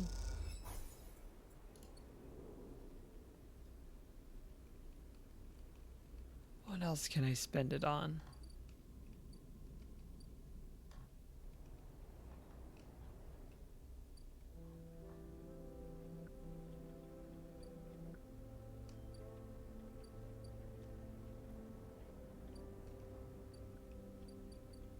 Let's just get let's get a bit more money.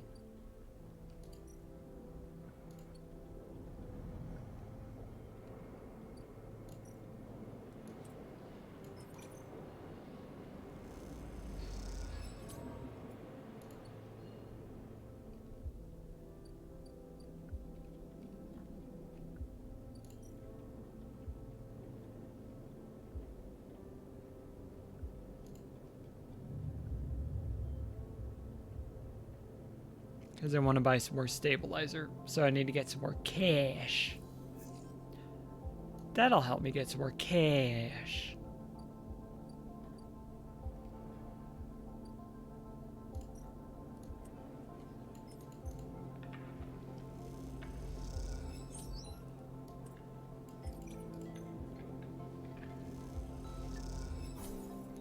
roll? Wow. Dreadful. Odds are good for a positive outcome at least. Okay. I'm gonna save that for getting some food. Got some more stabilizer, which I can use up here once I work for my supper.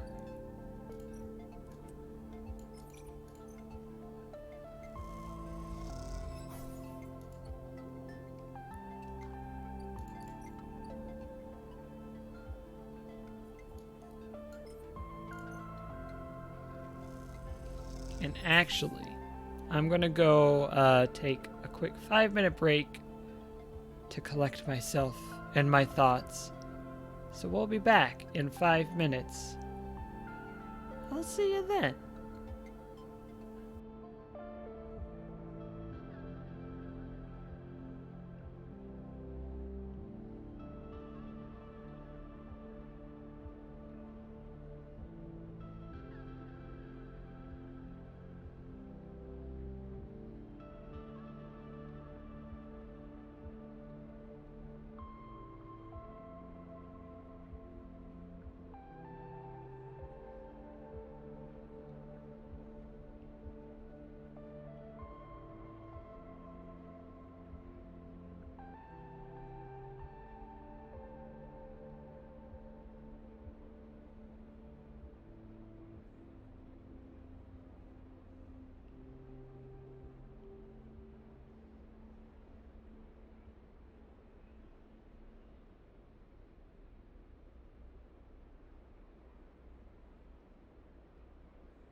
Oh, wow.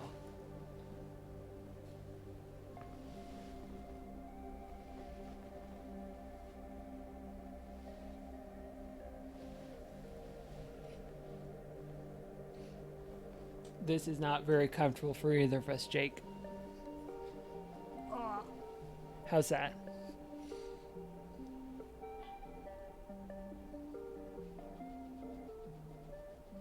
He's a sweet boy. You are not loving this. You like the petting, but you're not loving this position.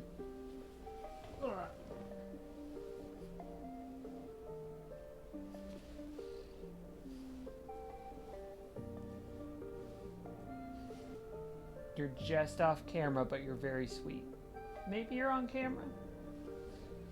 Oh, you're on camera. You know your light. You know your angles.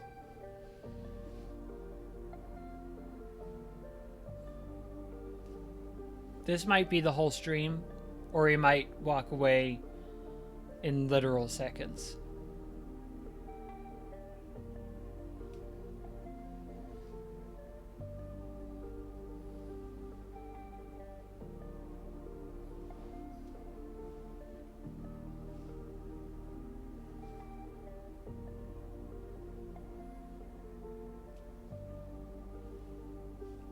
He's such a good boy.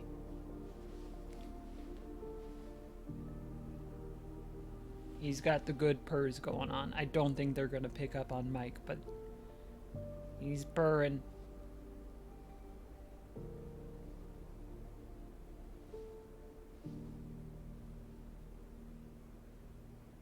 What do you think? Do you want more? Oh, yes, you do. He wants more pets.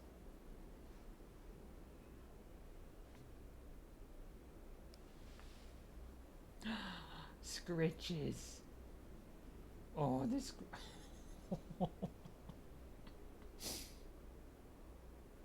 He's leaning into it. My goodness. What a face. What a face.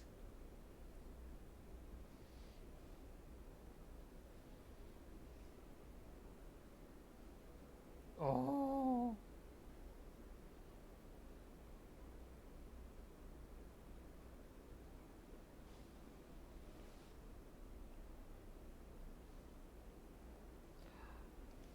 It's off camera, but he is now in loaf mode.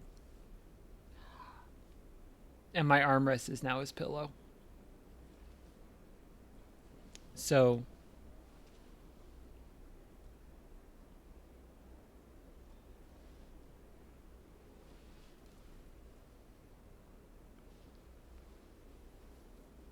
he's not sure what to think of Dusa.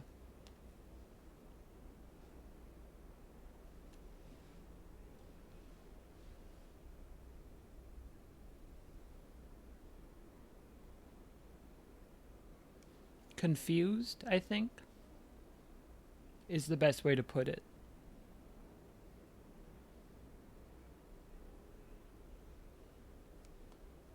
What a good cat.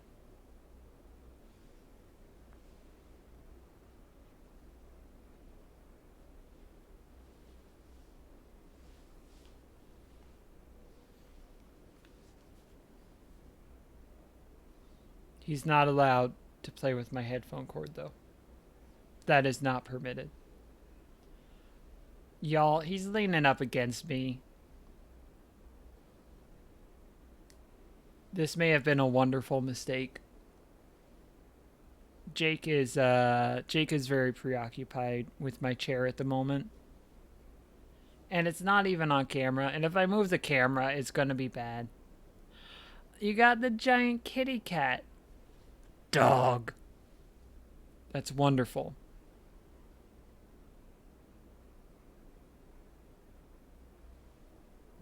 Jake, I can't move my chair. Jake, my sweet baby, I cannot move the chair.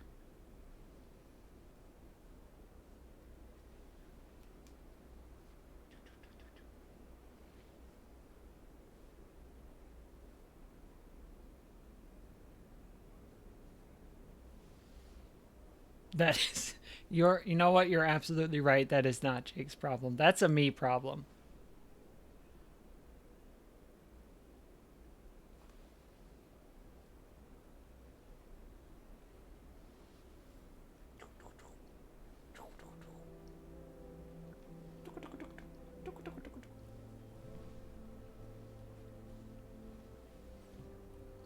We'll give Jake a little bit, see if he changes his mind with what he's doing.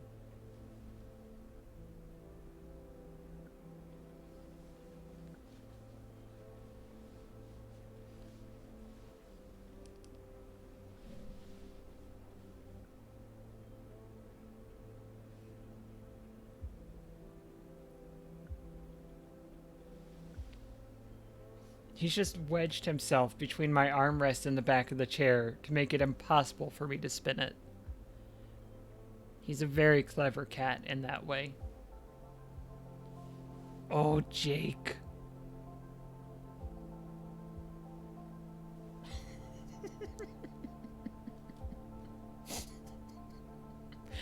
He has made himself at home in, yes, his chair.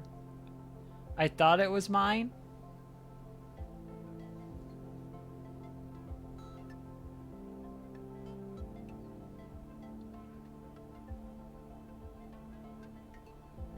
He just owns it now. He is the sole proprietor of chair. You know what? I can do this much. I can hit end cycle.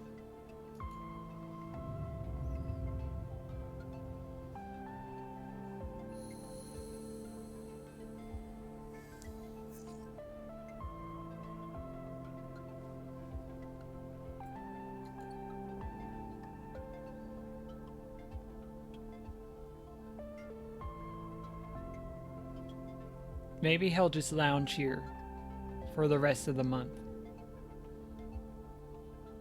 Oh, he's getting up. He's bathing now. I can spin the chair in this brief moment. Ha ha ha. You may see a cat pop up over my shoulder a few times. We'll see. We shall see. But for now. Yeah, he's pretty deep into bath mode right now.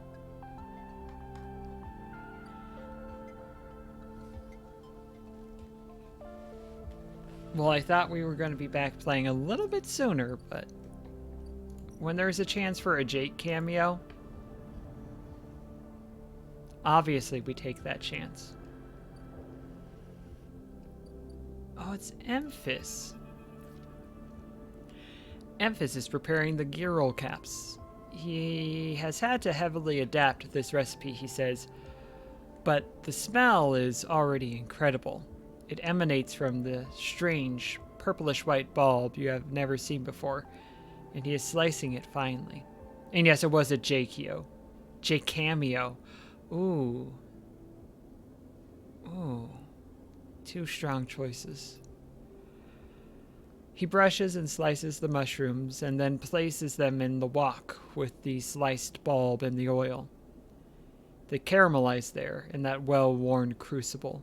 He adds liquids, transparent and opaque, and then turns down the heat. A sprinkle of leaves is the final touch. We have a moment, Sleeper, he smiles. Do you have a story? Something in the scent of the food gives you a feeling of nostalgia. Something distant and melancholic. It seems like the story should match that feeling somehow, and maybe you will feel better for telling it. I'll recall my oldest memories. You start by explaining that when you are emulated from a person, many of your memories are left behind. Perhaps it is an intentional part of the process, a way of keeping sleepers ignorant and malleable. Or perhaps it is a side effect of the imperfect emulation. You admit that you don't really know. What you do know is that some memories survive, and that on occasion they come back to you, like shadows passing overhead.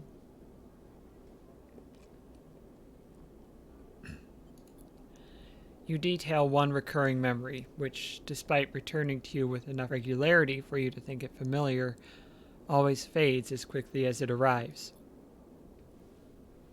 You struggle to explain the feeling of being whole for a moment, that comes with this memory, and then how that wholeness slips away to leave you feeling like you have forgotten something important but just can't bring it to mind. Amphis nods throughout, cooking as he does with deft and skillful movements. You start to trail off when you realize that you can't find the words to explain how the memories you do have feel like both yours and someone else's at the same time, and how that always fills you with a certain sadness. The sadness of remaining forever unknown, even to yourself. Amphis finishes cooking and meets your eye.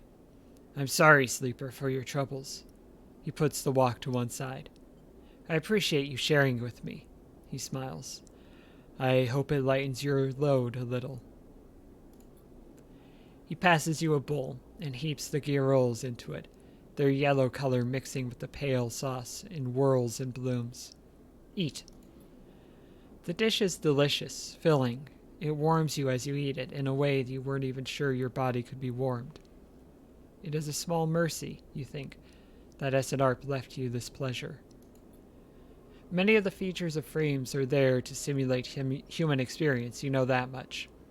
Emulated minds cannot be rewired, so their need for embodied experience must be met. That is why you breathe even when you do not need air. Without that simulation, the sensation of drowning would be unbearable. Food serves another purpose. Your frame is able to metabolize it, to produce energy from the raw material. Vitamins and minerals are excess, of course. Your frame only needs raw power, so much is wasted. And yet, while you eat this food and feel that warmth, nothing feels wasted. It all means something to you. As you finish, Amphis takes the bowl, the last of his cleaning. He smiles at you, and neither of you feel the need to say anything more. Instead, you simply exchange nods and walk your separate ways back into the bright market, somehow changed. Fill up that food gauge. And yeah, Amphis is a pal. 2 Matsutake caps.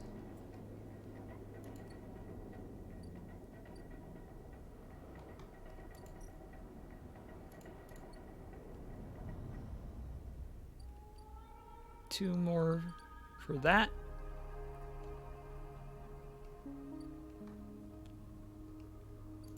I think I can forage. Yeah, but I can only get gear roll caps, which I don't super need at the moment. How much more do I need here? 2, 3, 4. I need 4 more batches.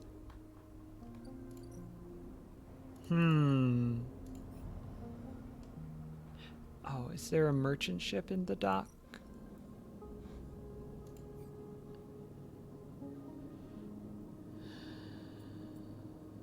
That's not worth it. Hopefully this one that comes in will have a ship mind part to sell. That's my hope.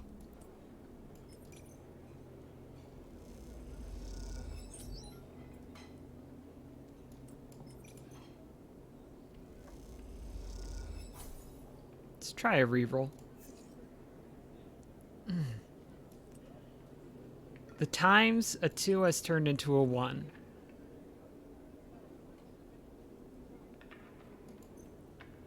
Pretty high. Surprisingly high. Yeah, and let's work here for some more cryo.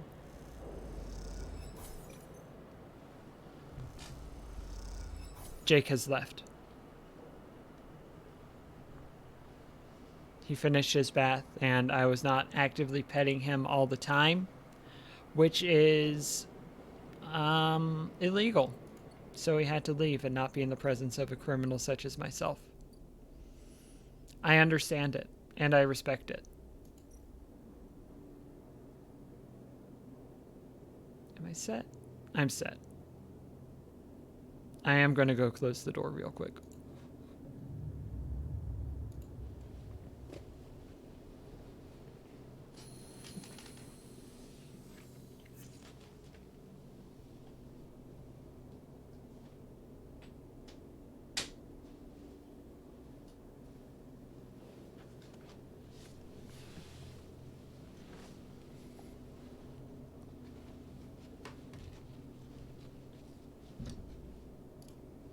Aha. Excuse me.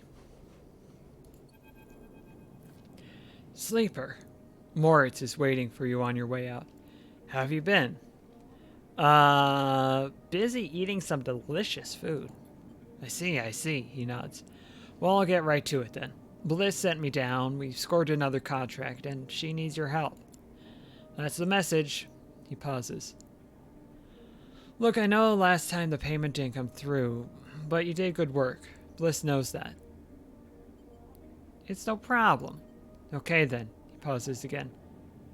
She's doing her best, you know? I know. He nods. See you up there. Moritz turns and strides off, leaving you in the corridor. Time to help Bliss, and maybe this time, you think to yourself, it'll work out. Somehow.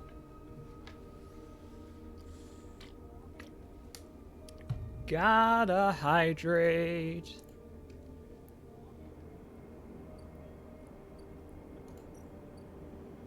Oh, I was gonna check.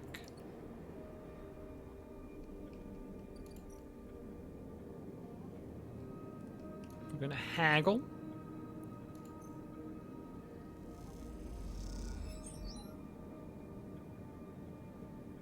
Save me 16.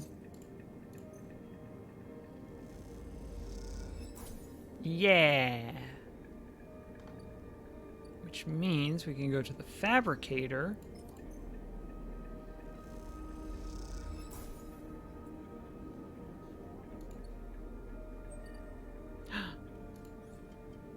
Just one.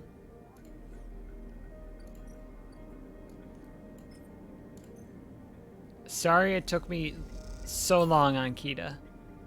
But here's the huge cylinder, dropping it onto the mess room table. Ankita can't hide her excitement. It's another upgrade point. I don't usually have scrap components, and I don't intend to get myself in a breaking position, so I'm going to save up for one more. You drop the shipmind core onto the galley table with an emphatic bang. Ankita spins around from where she's been poring over some documents on her slate. Holy shit, Sleeper. Did you actually land a shipmind? She rushes over and hefts the huge cylinder, turning it back and forth. Well, shit, it might actually work. She smiles wider than you've ever seen. Where did you get it? I built it. Built it? Well, well, you are full of surprises. Ankita bangs it on the galley wall. Hear that, Amber? The Sleeper got you a new shipmind. The sound echoes down the ship's passages. You have to admit, being in a small space with Ankita when she's this excited is a little intimidating. Ankita puts the shipmind back on the table. I'll start the process of fitting it as soon as I can. I might need your help with some of it. She heads back towards the counter to grab her slate. This isn't the only good news today either. Looks like my good karma is finally coming in. She throws the slate onto the table and spins it so you can see the screen. Take a look at this. You see a list of names and numbers. Nothing that exciting, along with what looks like a transit timetable. I found them. The thieves? Exactly. Well, one thief, singular. She points at a name on the list. Or more specifically, Ashton Cade. It was his pass that was used to access Amber and slice the shipmind. I thought he might have been killed or robbed, his pass stolen, but it turns out he crossed the Founder's Gap the very next cycle. How do you know? I knew some of the crew over at the ferry, old mercs, used to run an outfit I worked with. I saw them in the Overlook, and they mentioned they saw Ashton crossing. I checked the manifests, and there he was. Ashton crossing, not nearly as positively received as Animal Crossing. You just have like Ashton Kutcher, Ashton from Star Ocean is pretty good. He had the dragons on the shoulder, but just not as good as Animal Crossing. I'm going to put that out there. That might just be my subjective opinion, but not as cute. Not as cute, Ashton Crossing. Looks suspicious. He hasn't said a word since the theft, and anyone wanting to hide out might head to the Greenway and go to ground. She flexes. He won't get far, though. There's no real docks out there, only a couple of jetties in the wastes. Going after him? Not yet. First, I want to fit the ship mind. She pauses. But maybe you could help me out. Where's this going? It's like this. I head over there, especially in Amber. He'll spot me a mile off and go underground. He'll find a way to slip the station, or he'll bury himself so deep in the wastes no one will ever find him. But you, Ashton doesn't know you. All I need is for you to go there and sniff around. Not at the commune, not the stacks. You will have gone to the edges, the margins, the wild places. That's what Ashton likes. You see him? You locate him? Ping me on this. She hands you a comm earpiece. Seeing as this is merc work, I'll be happy to give you merc pay. She shifts in her seat. Thing is, I haven't got much left. So how about I tell the boys who run the ferry to give you a discount? I know it's not much, but once I grab this cower, I'll pay up. 200 cryo, no less. I already paid the ferry. What do you say? She meets your eye.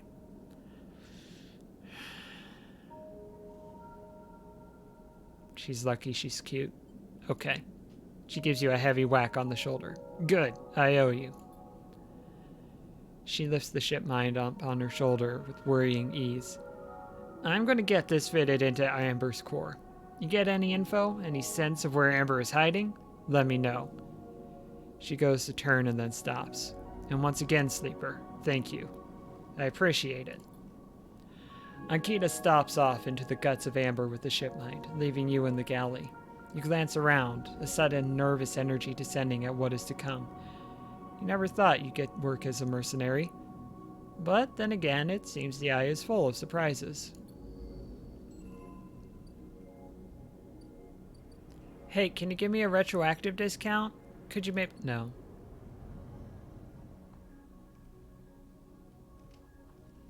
So eventually it'll be...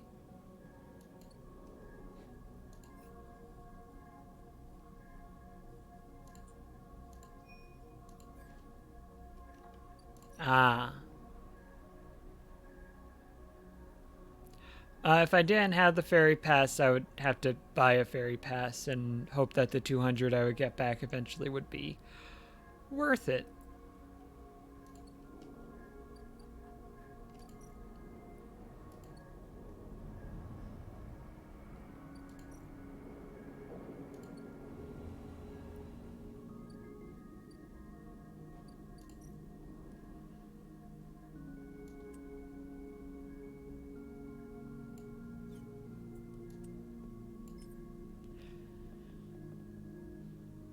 The sycamore seed needs to be reinforced and sealed, otherwise the crop will be lost.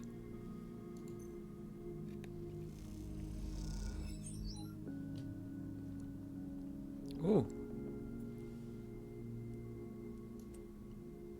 Full success is both good and bad.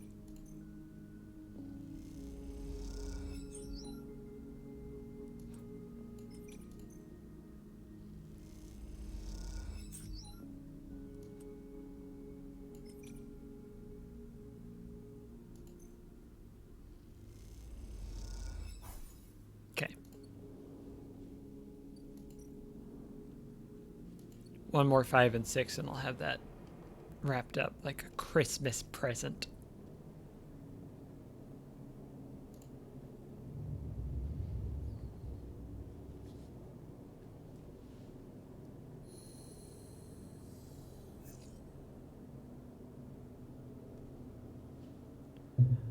That's a 6. We'd love to see a 6.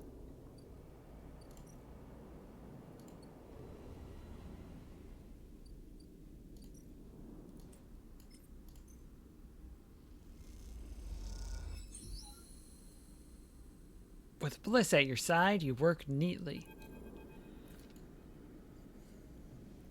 You and Bliss are floating in the bay's airlock, waiting for it to cycle. You pick a few leaves from your clothes as you wait. They float around the chamber as if carried by a lazy wind. Clean work. Bliss bows a little. Well, thank you, Sleeper. You didn't do so bad yourself. She checks her tool belt. Seems like we are getting into a good rhythm. The now familiar sequence of clunks and rattles sound out, and then the door hisses open. The moment it does, you know something has once again gone wrong. What's all this? Bliss asks a confused-looking Moritz. Beside him are a set of crates anchored to the bay floor. He has clearly just brought them in through the bay's freight lock. Moritz looks nervously between the two of you before answering. It's payment. He runs a hand over the crate. The Sycamore Seed crew just brought them over. He stops, but seeing the look on Bliss's face, adds, They were very thankful. I bet they were, she clenches her fist. What the hell is inside? Moritz leans over and struggles with the catches on each side of the top crate. As he does, Bliss turns to you. Don't say it. Bliss stares into space. Don't you dare say it. I won't say it. I'll stay silent. Don't. She gives you a hard look. This isn't my fault. Moritz finally gets the catches free and the lid floats off, drifting up into the bay. As it does, a small brown lump floats up with it.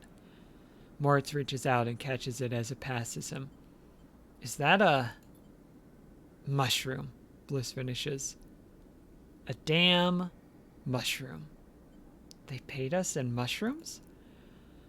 Not just mushrooms. He holds out a clump of tightly packed leaves. Produce. Bliss starts laughing. Goddamn Haifa commune should have known they didn't have a chit to rub between them. She knocks a small brown mushroom across the bay. Stop, Bliss. Moritz grabs her hand. These are good. Fresh. We can sell them. To who, Moritz? Are we running a grocer's now? We need cryo, otherwise this whole bay will be shut down. We can't pay for parts with leafy greens. She waggles them in Moritz's face. I can use them.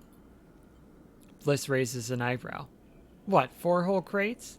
Even you can't be that hungry. You can take a few, but the rest will sell. She smiles to herself. Or at least, Moritz will sell them, if he is so eager. Moritz closes up the crates and starts moving them. It isn't that bad, Bliss. It's a step in the right direction. He glances at you, looking for backup. They'll sell well. Bliss sighs. Looks like I went into business with a couple of wannabe farmers. She laughs. Prove me wrong, then. Show me this is a windfall. She kicks away towards the new patched-together terminal. Until then, I'll be working on how to keep this place open.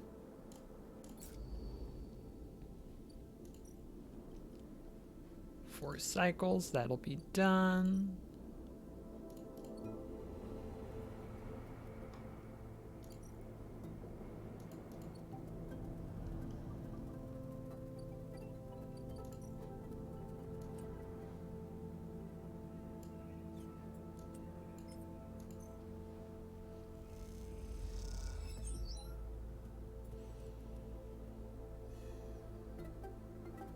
Yeah, statistically rerolling here is probably best. Take it. Let's try this one, see what we get. Okay.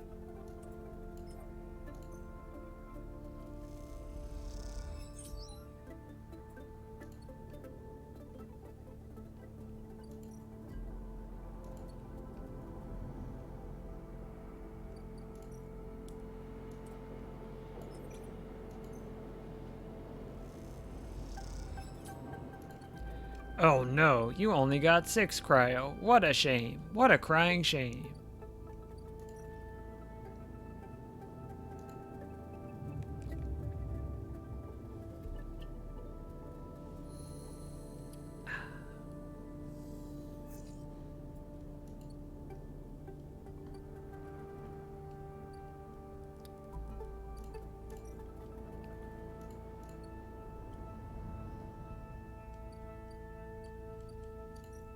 It's easy to know what I will and won't reroll.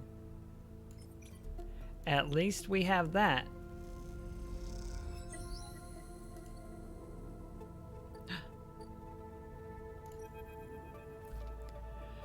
The trail extends deep into an overgrown section of the Greenway. At this far end of the ring, where the long, lazy curve of the Greenway becomes the shattered landscape of the wastes, things are oddly quiet. Ahead stands a vast farm stack, broken from its access by rust or force, and lying amongst the overgrown landscape like an ancient temple. It is stained with moss and algae, flows of green running out from its broken tanks like a frozen brackish tide. This is where Ashen is hiding, you are pretty sure. All your intuition points to the shadows beneath this collapsed superstructure. You roll the comm headset Ankita gave you in your palm. She said to call her. You slip the headset into your ear and it fizzes with static. After a few moments you hear Ankita. Sleeper, have you located the target? A doubt enters your mind. Can you be sure he is there? Oh, can I be sure? I'm pretty sure. I could be pretty sure.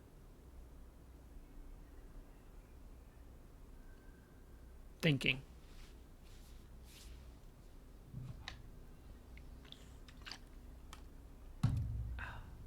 Yes, come now. Copy.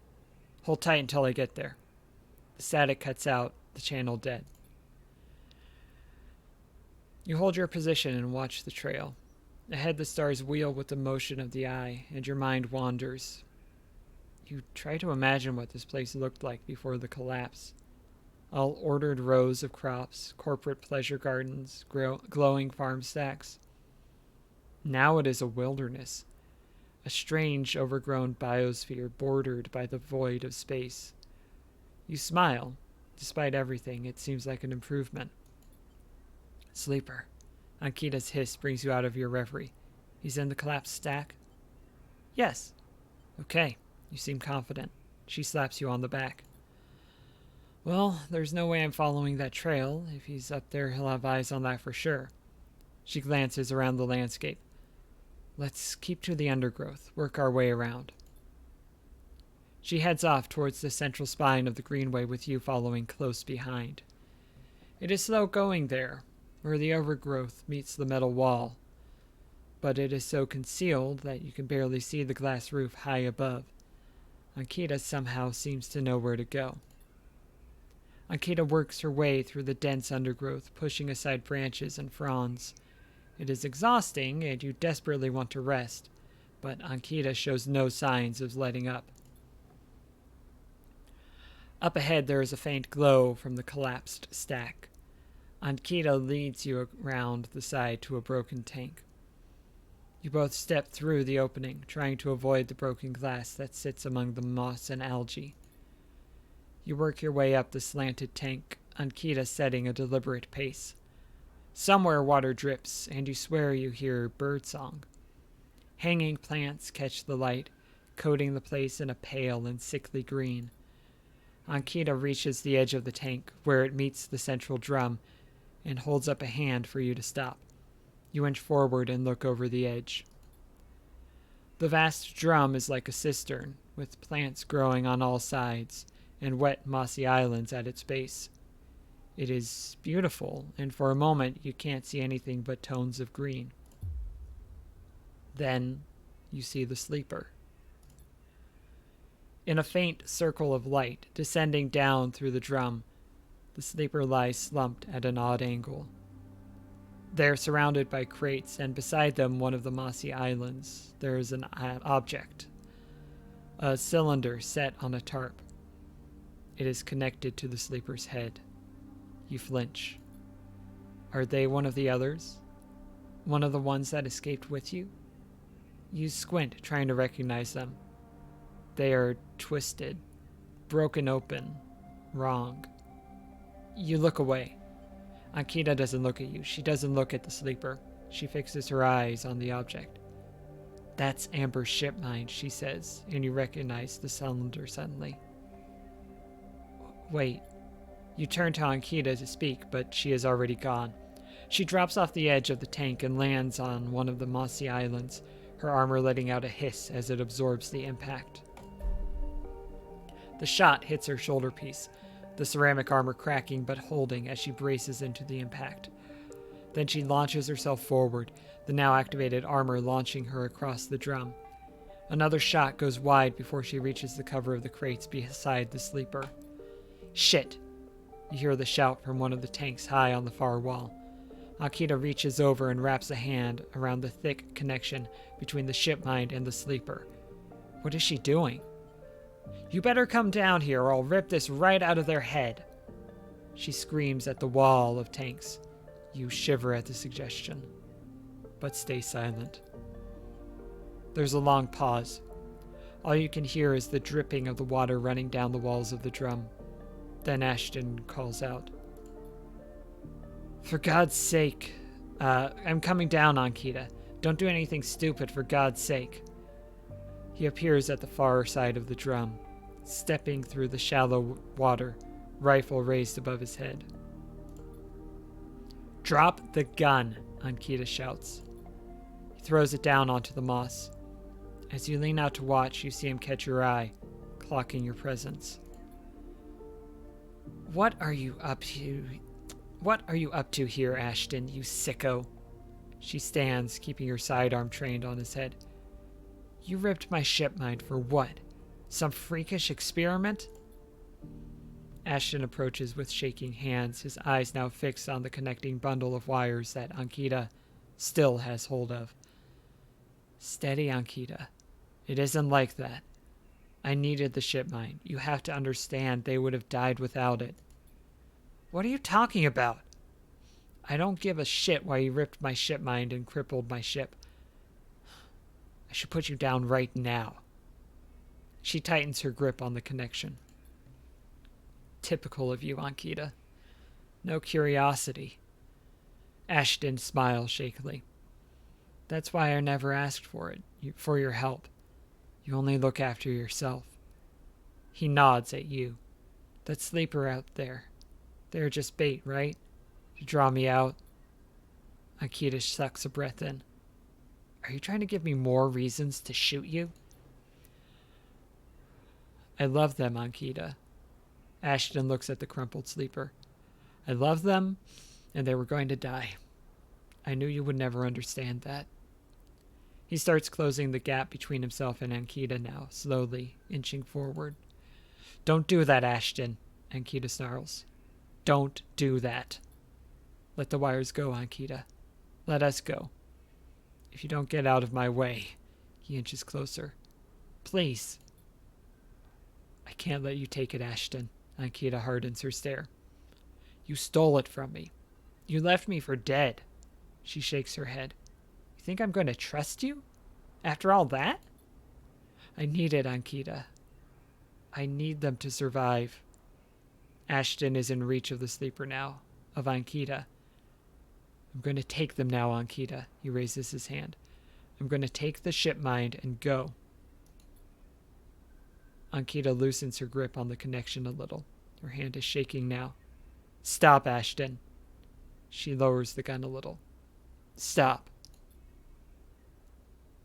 Seeing her drop her guard, he makes his move. A blur of moment. A struggle, a shot, another. You recoil back behind the edge as they ricochet around the inside of the drum, the sound deafening you. When you crawl back to the edge, Ashton is bleeding into the water, the red and the green. Ankita is standing at the center of the drum, the severed connection in her hand. The water drips endlessly. Drip after drip after drip. You force yourself to look at the broken sleeper. There is no sign of life, of humanity. They are just another broken object among other broken objects, while all around, living things grow and thrive. Ankita finally looks back up at you, tears in her eyes. She begins to say something that might be sorry, but you are already gone. "Welcome, Raven. What a normal, cheerful time for you to come in and join us.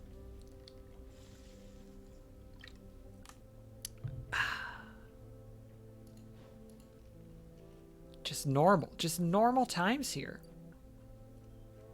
If anyone asks, normal times.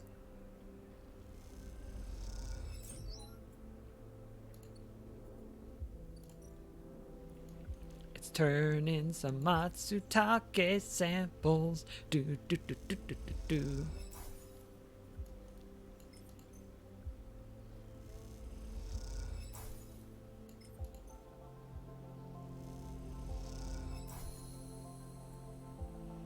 I've never seen anyone so excited about mushrooms.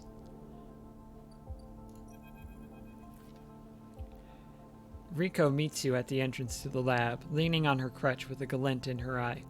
Walk with me, Sleeper. I'd like to tell you a story. She makes her way down the corridor that leads back up towards the main commune building.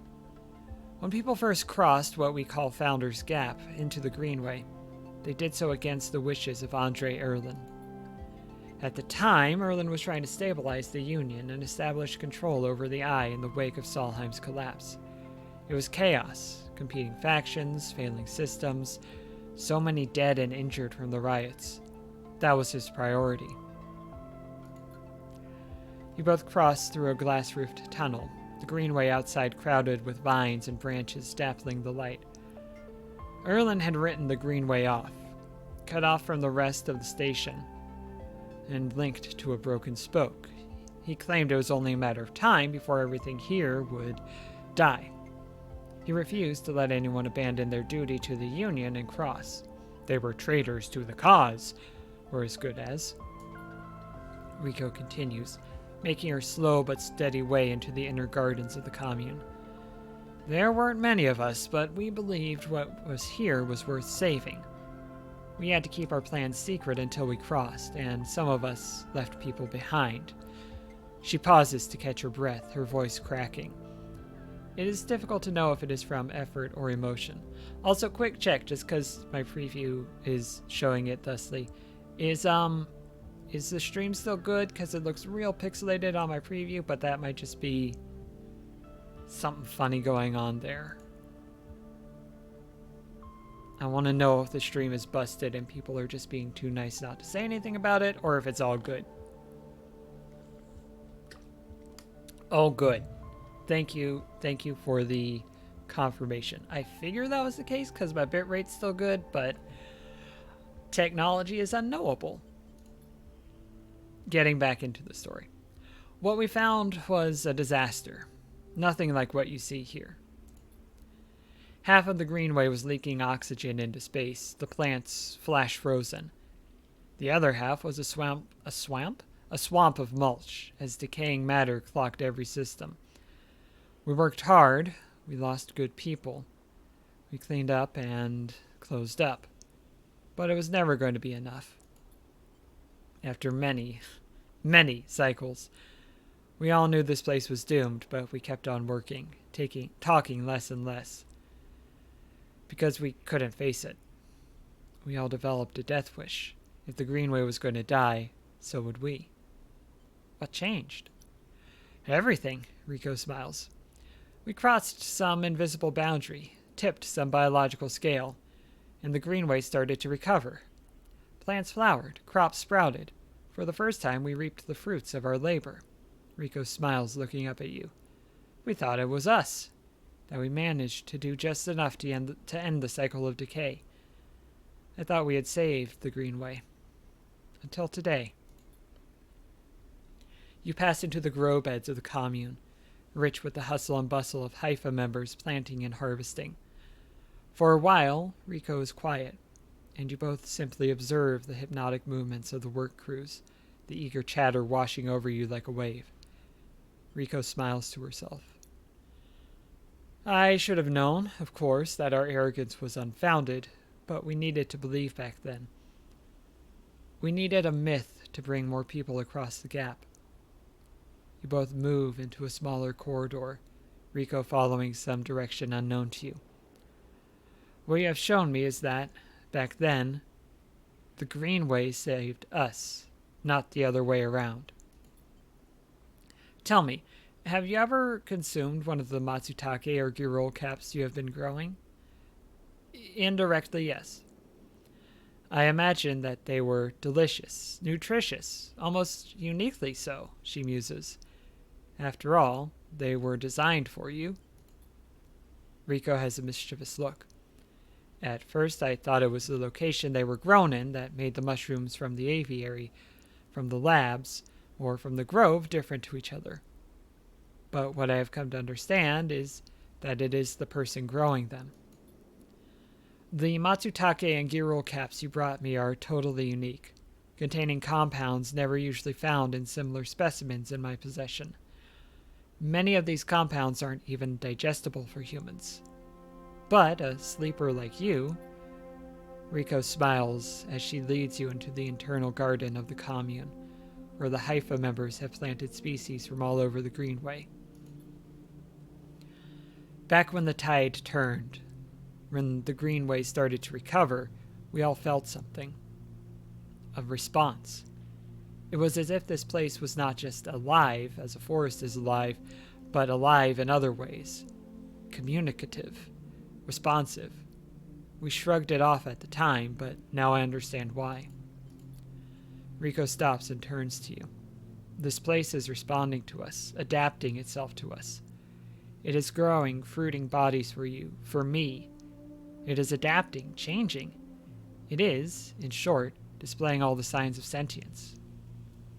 Also, I'm going to give myself a compliment and say that I got communicative on the first try. And that is more difficult than any video game.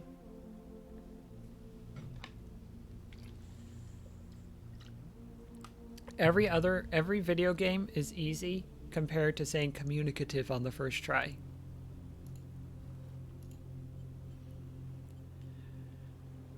The Greenway is sentient? Perhaps not the Greenway, but the ecosystem itself, or something within it.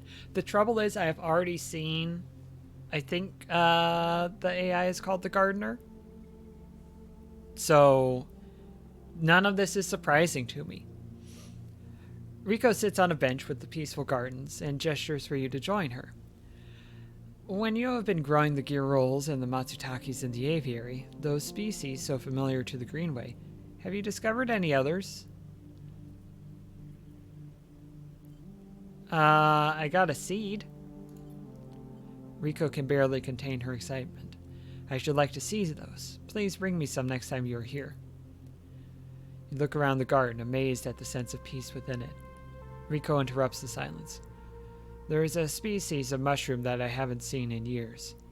It is dark, short, shaped like a club. We first found it in those early days when we were working to save this place. It was around the time that we started to lose our first members. They were succumbing to some infection, some mold growing in the dark mulch that drowned this place. At that point, we thought we were lost, and then these mushrooms emerged from that same black mold. We tested them and saw that they contained some compounds that counteracted the mold. They contained an antidote. Of course, as botanist, I saw this as part of the natural processes of this ecosystem, even if the timescales seemed absurdly short. But what I am wondering is if that antidote was a gift. Rico meets your eyes. Perhaps if you are patient, you will receive your gift too, Sleeper. You both sit for a while, Rico seemingly done telling stories for today. You watch the light playing off the leaves and plants around you, and wonder what forces could be at play in this place. After a while, you stand and leave with a quiet nod to Rico, leaving her to her memories.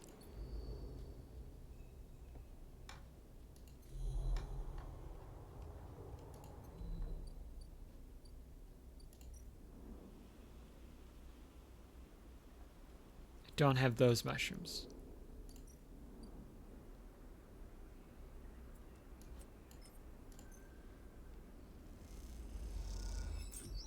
I now have those mushrooms.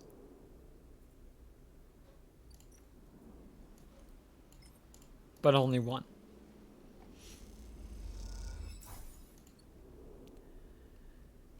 Do I want to buy a food? Yes. No. Is the words I meant to say. I want to work for the food.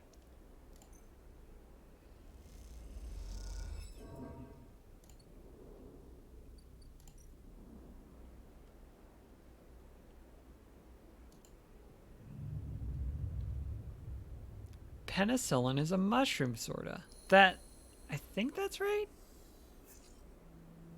It's a mold, right? Or it's derived from a mold? I'm not a penicillin expert.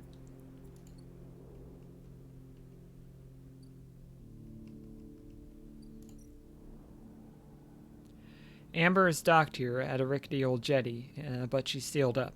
A note says, "Sleeper, stay. I'll be ready soon."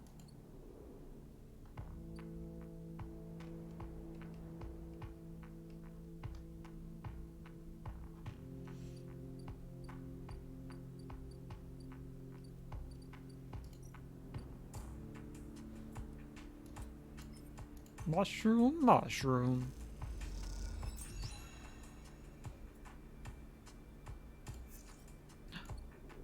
Good rolls. My goodness.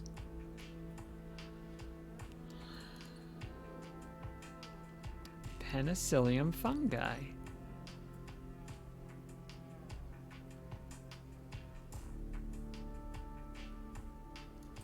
Yeah, let's spend the 6 on this.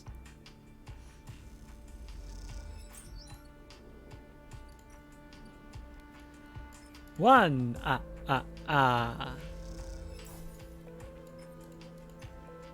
One.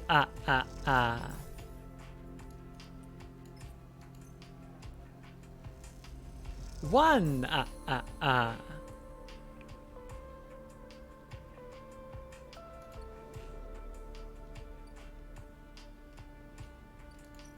right, that's growing.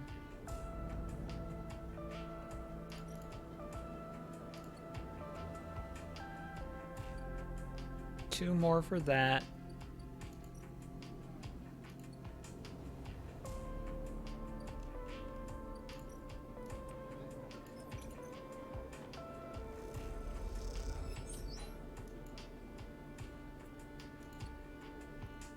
Get that cash money. Get that stabilizer.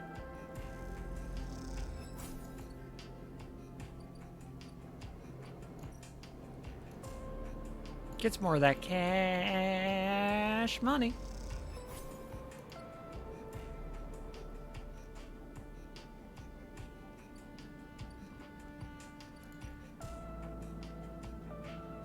I'm good on the stabilizer right now. Condition at 4 is okay. At 3, it's like, that's 60% of what I could be doing, but 4 dice. Oh, I was starving. I forgot to eat food. So I will stabilize this time. And I will eat this time. It's not an awful thing.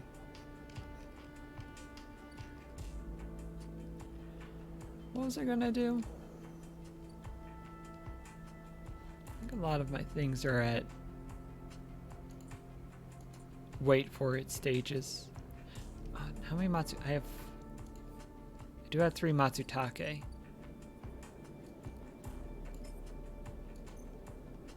I only needed 2.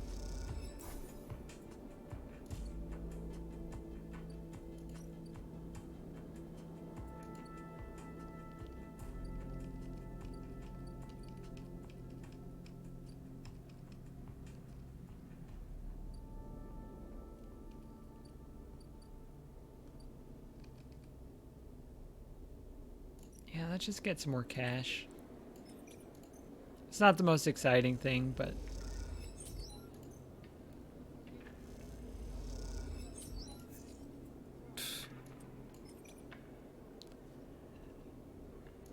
do this. Lost some cash. Hello, I've lost some cash. Boom, boom, boom, boom, boom, boom, boom, boom.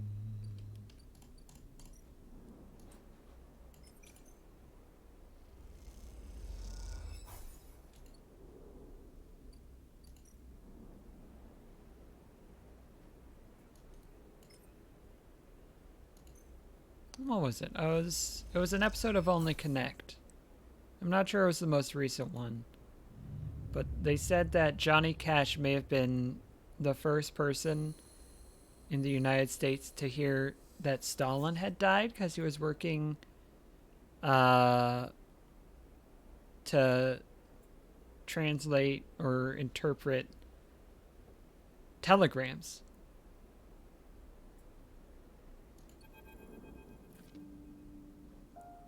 Which is one of those oddly specific things that you wouldn't think would be the case, but I mean, he had to have a job. He had to make money at some point before he made it big, and was working with telegrams.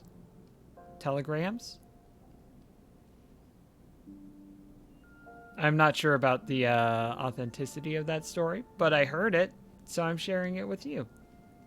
Anyway, here's Moritz. Sleeper. Moritz is leaning against the corridor wall. It's time. He looks away. Big job just came in. Grand finale. You up for it? I'm ready. All right then, we are in business. He pushes away from the wall. This has to work, Sleeper. It has to. He looks down. If it doesn't... Bliss okay? He frowns. I don't think so, but she isn't hiding that from anyone. Look, Bliss has had a rough time of it. I thought you of all people would understand that. He runs a hand through his hair. Sorry, didn't mean to be. He smiles. Bliss is a good one. She gave me a chance. I owe her. He straightens up. I know you have your own things going on, Sleeper. We all do. But the Bay needs someone. Bliss needs someone. Hell, I need someone to help me keep Bliss from spinning out completely. He scratches the side of his head.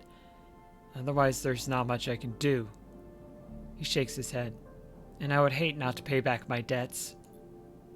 Moritz stretches. I've got to get back. He nods, then walks away. I'm out. See you up there. First, let's visit our pal Ankita. You spot Ankita on the track to the farm stack. She has a box on her shoulder and is working her way down the slope. She sees you as she approaches. Neither of you speak for a moment. She looks tired, pale. Her hair is tangled and clumps of dirt cling to her armor. You both eye each other. Ankita. She holds up a hand. Sleeper. She takes a deep breath. I'm sorry for what happened. Truly I am. She looks down. I am sorry you ended up in the middle of this, when all you have shown me is kindness. She rubs her face. I'm sorry. It's okay. She nods, then looks up at the stars. I've never... She stops herself. Thank you. Ankita shifts the weight of the box on her shoulder. I've been preparing for... She grimaces. Look. She sighs. Can you come with me? It's easier if... Lead on. Ankita leads on down the dirt path between the pillars. There is a wind passing through the greenway, a quirk of the air currents the biosphere maintains, and it ruffles the leaves softly. The sound makes the silence more obvious, more complete. You try not to think of the last time you were here. You have been trying not to think of it for the past few cycles. The image of the sleeper, sprawled, twisted, connected to the ship mind, has been hard to forget. You realize Ankita is leading you back there, back into the drum at the center of the stack. You pause, trembling a little, at the threshold. She turns. What are you doing? She looks at you with empty eyes. What needs to be done? You stand on the threshold and look up at the tanks, green and wet, some glowing with flickering grow lamps. You look down at Ankita, suddenly so small under this hulking ruin, the smallest she has ever looked. She places the box down. Oh. Follow her in. You follow Ankita into the stack through a low tank, entering the drum at ground level. It is just as beautiful as you remember, but it barely touches you. Instead, you check the apertures of the tanks for the glint of a weapon or a shadow among the moss. Ankita stops, and you look down. The mossy island at the center of the tank is clear now, the equipment cleared away. In its place is a mound of dirt, loosely covered with moss. Ashton's rifle sits straight, half buried in the dirt at the grave's head. I buried them together, Ankita says without turning. You both stand there in silence for a little while. You think of questions you could ask about Ashton, about the sleeper. Was the sleeper dead? She takes a moment to respond, and for a moment you think she won't, but then the words come gushing out. Their body was long dead, that much was obvious. After you left, I checked them, but there was nothing. No signal, no function. The ship mind was the same. Dead. I don't know if Ashton's plan would have worked. He seemed desperate, but that doesn't mean it wasn't. She pauses, unsure how to continue. I don't think he was lying, but you have to understand. I've had crew members double-cross me, undercut me, rat me out. That's the business. He wasn't a good person. None of us in this job are. This is how we die. Alone. I'm sorry they had to die too. She stops, not sure of what to add. It seems like she is reaching for something, but she can't quite get there. You feel that gap between you, and as you do, it widens. The water drips, the moss trembles. You both stand in silence for a while longer. You both feel it. Life creeping back in, the silence ending. Ankita shifts her weight and then starts to walk out. You follow her, suddenly eager to be back out in the open of the space of the Greenway, to be away from this place forever. You stand outside and breathe the fresh air. You stare at the green leaves and the stars wheeling above them. That's it, says Ankita, from somewhere behind you. You try to think of something to say, but you can't. Ankita puts a hand on your shoulder. You turn your back to her. At least take this. She forces a handful of cryo chits into your hands. It's what I owe. She looks at you desperately. You look down at the metal bars. Ugly little things you think. I'm gonna take them. I don't feel good about it, but I'm gonna take them. You take the chits and turn without saying a word. You continue up the track and she does not follow. As you walk up the rise, the wind picks up and the leaves shudder. You walk faster, trying to outpace your anger. The chits are heavy in your pockets, and you hate them for reminding you of how little a life is worth.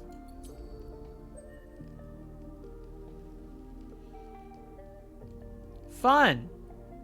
Fun and lighthearted.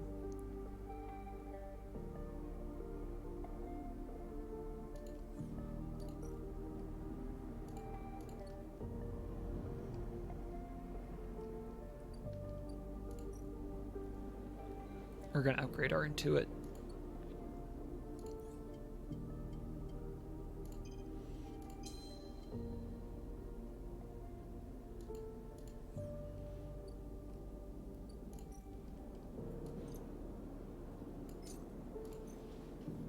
Nothing but laughs.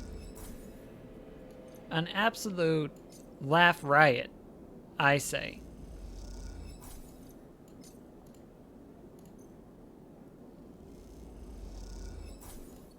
Alright. I have 3 stabilizers. I'm going to start this quest line rolling. I may be misremembering, and I didn't have to do that. Stocking up, but if I remember correctly, I wanted to do that. Yeah, I very much enjoy this game. Most games will either ignore the heavy subjects or handle them in not great ways. I don't 100% agree with all this game's conclusions. I agree with most of them. And I certainly respect the care and craft that is put into telling the stories. And I highly, highly recommend and praise this game. Which is why I'm streaming it. I wouldn't stream a game that I don't recommend. As you turn away from the terminal, the final cache of Yatagan data uploaded, the air crackles with white noise. Sleeper. Sabine's voice, weaker than before, comes through the haze. Sabine? A sigh of relief comes through the layers of noise. The call must be coming from somewhere on the station. This has to be short. I don't know if Yatagan are monitoring me. Their voice is hushed, distant. You try to focus on it. The data you've been bringing in from Yatagan agents. There's something in it I don't understand. A shrill howl rattles through the signal. The data is all gleaned from their implants. Records of integration with their nervous systems, performance analysis, error rates, usage data. I installed many of these implants, and I didn't enable any of this functionality. Their voice dips under the level of the noise, like a swimmer slipping beneath the water. You listen to the waves for a few seconds before Sabine reemerges. It has to be somehow baked into the wetware's interface. And that's not all.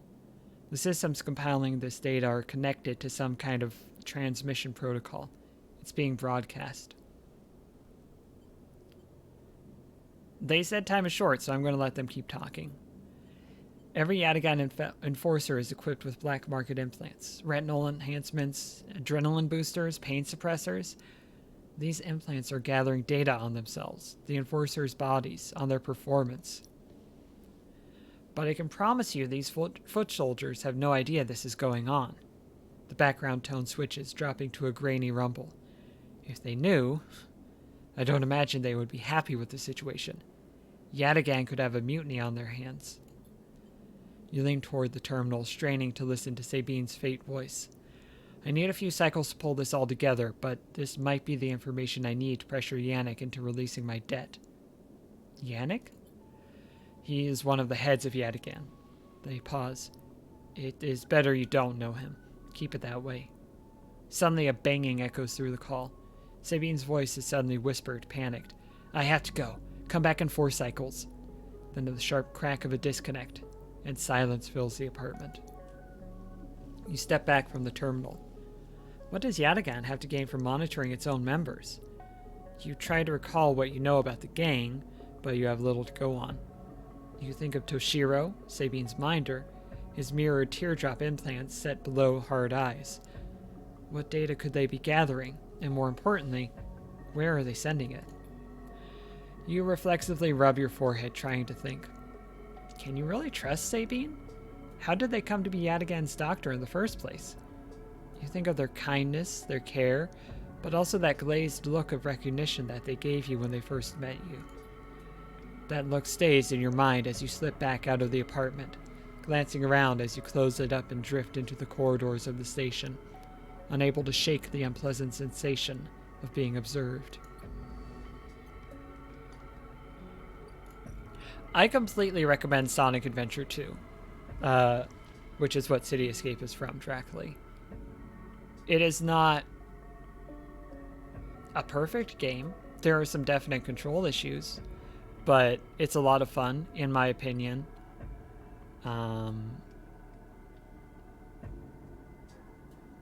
Some of the levels are a little bit busted, but they're all playable, which is more than I can say for Sonic 06. Oh, no. Oh, Sonic 06. What a bad video game. I'm not going to stream that one on here. I would have to, there would have to be some pretty significant circumstances to demand such a thing.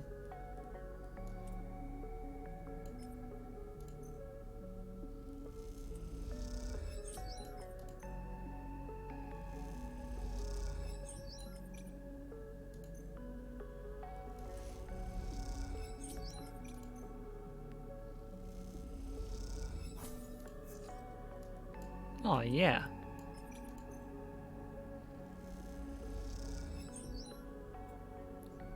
Over halfway there.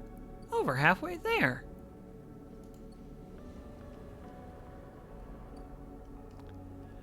I want to finish up that job because I don't want to forget it when we join in next time. So probably one more cycle and then we'll call this here session wrapped up.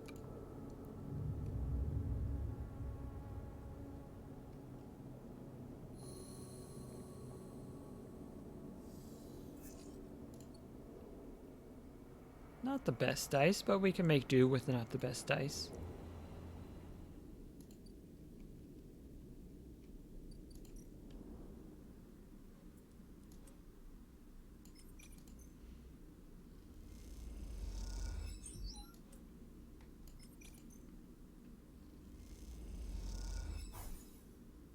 Come on.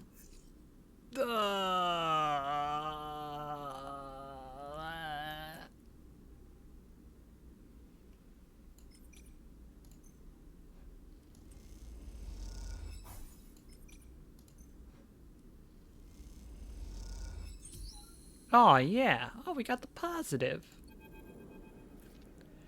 The atmosphere in the airlock is euphoric. You and Bliss keep grinning at each other like idiots. Exhausted, blinded, sore, and aching idiots. Sleeper, that was incredible. She punches you on the arm. I never thought we were going to make it. Those idiots tangled the whole thing up like nothing I've ever seen. We make a good team. Bliss smiles a winning smile. As the lock's inner door clunks open, Moritz gives a rare whoop. He looks exhausted too, and for good reason. Moritz has been one of the ferrying tools and parts. Moritz has been the one ferrying tools back and forth from the ship. His tired smile tells you he's glad it's done. Sleeper? Bliss? He shakes his head. Impressive. When I saw that ship come in, I thought there was no way. Why, thank you, Moritz, she winks, for believing in us. Bliss is cute. You're right, and you should say it. Moritz rolls his eyes. You know what I mean. Take the compliment. He shoulders some of the gear that came back in with you and Bliss, and heads to the racks to stow it. Bliss turns to you. I think you should be the one to do the honors. She nods to the ragged-looking console that Moritz assembled. I don't want to jinx it. She smiles, but you can see she is genuinely nervous. Time to do the honors. You glide over to the console and check the screen. It takes a second to see what you are doing through the flickering, cracked display, but after a moment you see the accounts. And there it is. Almost 1,000 cryo sat in the base transfer account. Well, Bliss calls, have we been screwed again? It's there. Bliss kicks off from the floor and spins up into the base, shouting as she does. The noise takes Moritz by surprise, and he knocks a rack of parts, scattering handfuls of metal fixings across the bay. The sight is something. Glinting steel catching the work lights like glitter. Sorry, Bliss said, grinning, when she comes back down. I needed that. She kicks off and joins you at the terminal. Moritz even managed to sell that produce. We made a tidy profit. Eventually. She laughs. Here. She loads a stack of blank chits into the terminal and transfers a chunk of the cryo to them. This is your cut. Bliss hands you the chits. Thank you for believing in this place. She looks away and smiles. Even when I couldn't. When you first met me, I was on the edge of giving up. All it would have taken was one more push. But now this place is sparking again. Work is coming in, there are funds in the accounts. Even Moritz has a spring in his step. You both look over at him, happily racking up tools. That's because of you. She punches you on the arm. He likes you.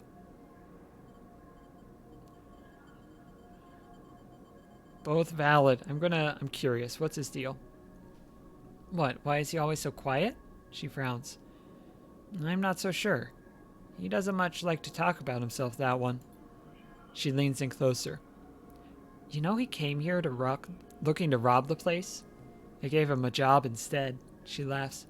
Don't tell him I told you that. I just thought it might help you understand the kid. Moritz turns to look at you, and both Bliss and you awkwardly wave. Maybe it's time to change the subject. You going to be okay? Me? Always. She looks away. From here on out, it's going to be a little easier. I'm going to look for some component contracts, stuff that will keep us inside the bay, not out in the black. No need to risk our necks if we don't need to. You want to cash out? That's fine. But there will always be work for you here when you need it. I'll be back. She smiles and then, out of nowhere, quickly gives you a hug. She steps back and glances around reflexively. Take care, she says softly. You too. You turn to leave. And Sleeper. Yes? She smiles. Don't spend that all at once. 300 of it. We got a 300 of it. And an upgrade point, which we can't use at the moment.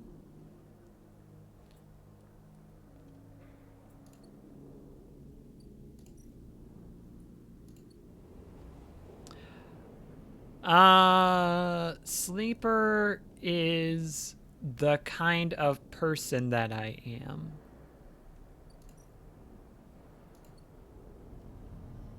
A sleeper is the general term for an android with an imprinted human consciousness.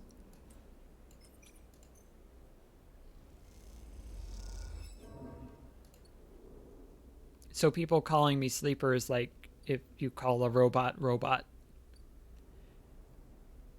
And I haven't given another name, so that's just my name.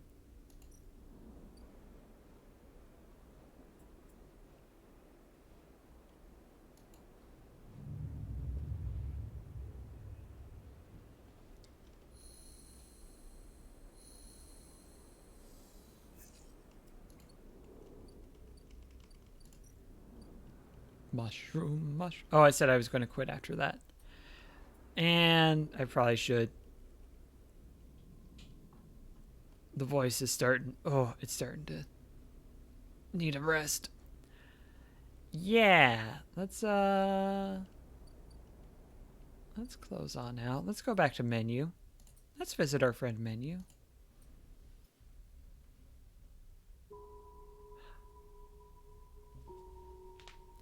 Yeah, I think it's like, I'm trying to think. It's like in like a Mass Effect, if they call you Commander, then it's just like it's sort of a title, but also sort of not. It's weird, but I'm here for it. And I'm here for you on Thursday, hopefully.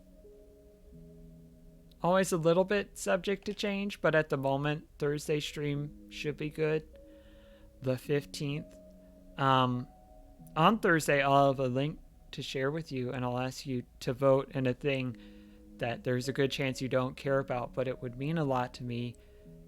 I'll be yelling about that on Twitter also. I'll talk more about it on Thursday. Anything else? Hey, you can pre-order my gosh dang book. Let me drop that link in the chat yet again.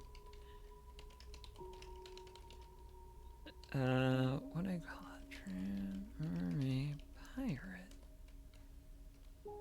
joshcloss.com/transmermaidpirate to get what I think is the best novel about trans mermaid becoming a pirate that's coming out in a month. That's I know that's a hot take, but it's what I believe in my heart. Anything else I want to say? Thank you for watching. I may have said that, but I wanted to say it again. Thank you to Jake for the special guest appearance and using his chair and allowing me to use it again. I really appreciate that. Um, Thank you, Ankita, for being morally questionable and letting us see that side of the world. A reminder to raid. Thank you, Raven. Let me see if there's anyone. Oh, Cat Girl Next Door. Cat Girl Next Door is at it. Let me this is a multi-step process. Let me mute the desktop audio so that I don't accidentally get some gross spillover. It looks like some Apex Legends, which I know very little about, but I'm pretty sure it's a battle royale. It's still the birthday stream. Excellent. All right. We're going to pop on over there. And we'll be back here on Thursday. And I hope that you will have a great rest of your Tuesday and a great Wednesday. And we'll be there on Thursday. She's talking about a different Josh, and I was very concerned. But it's all okay. Bye. I keep doing this too soon.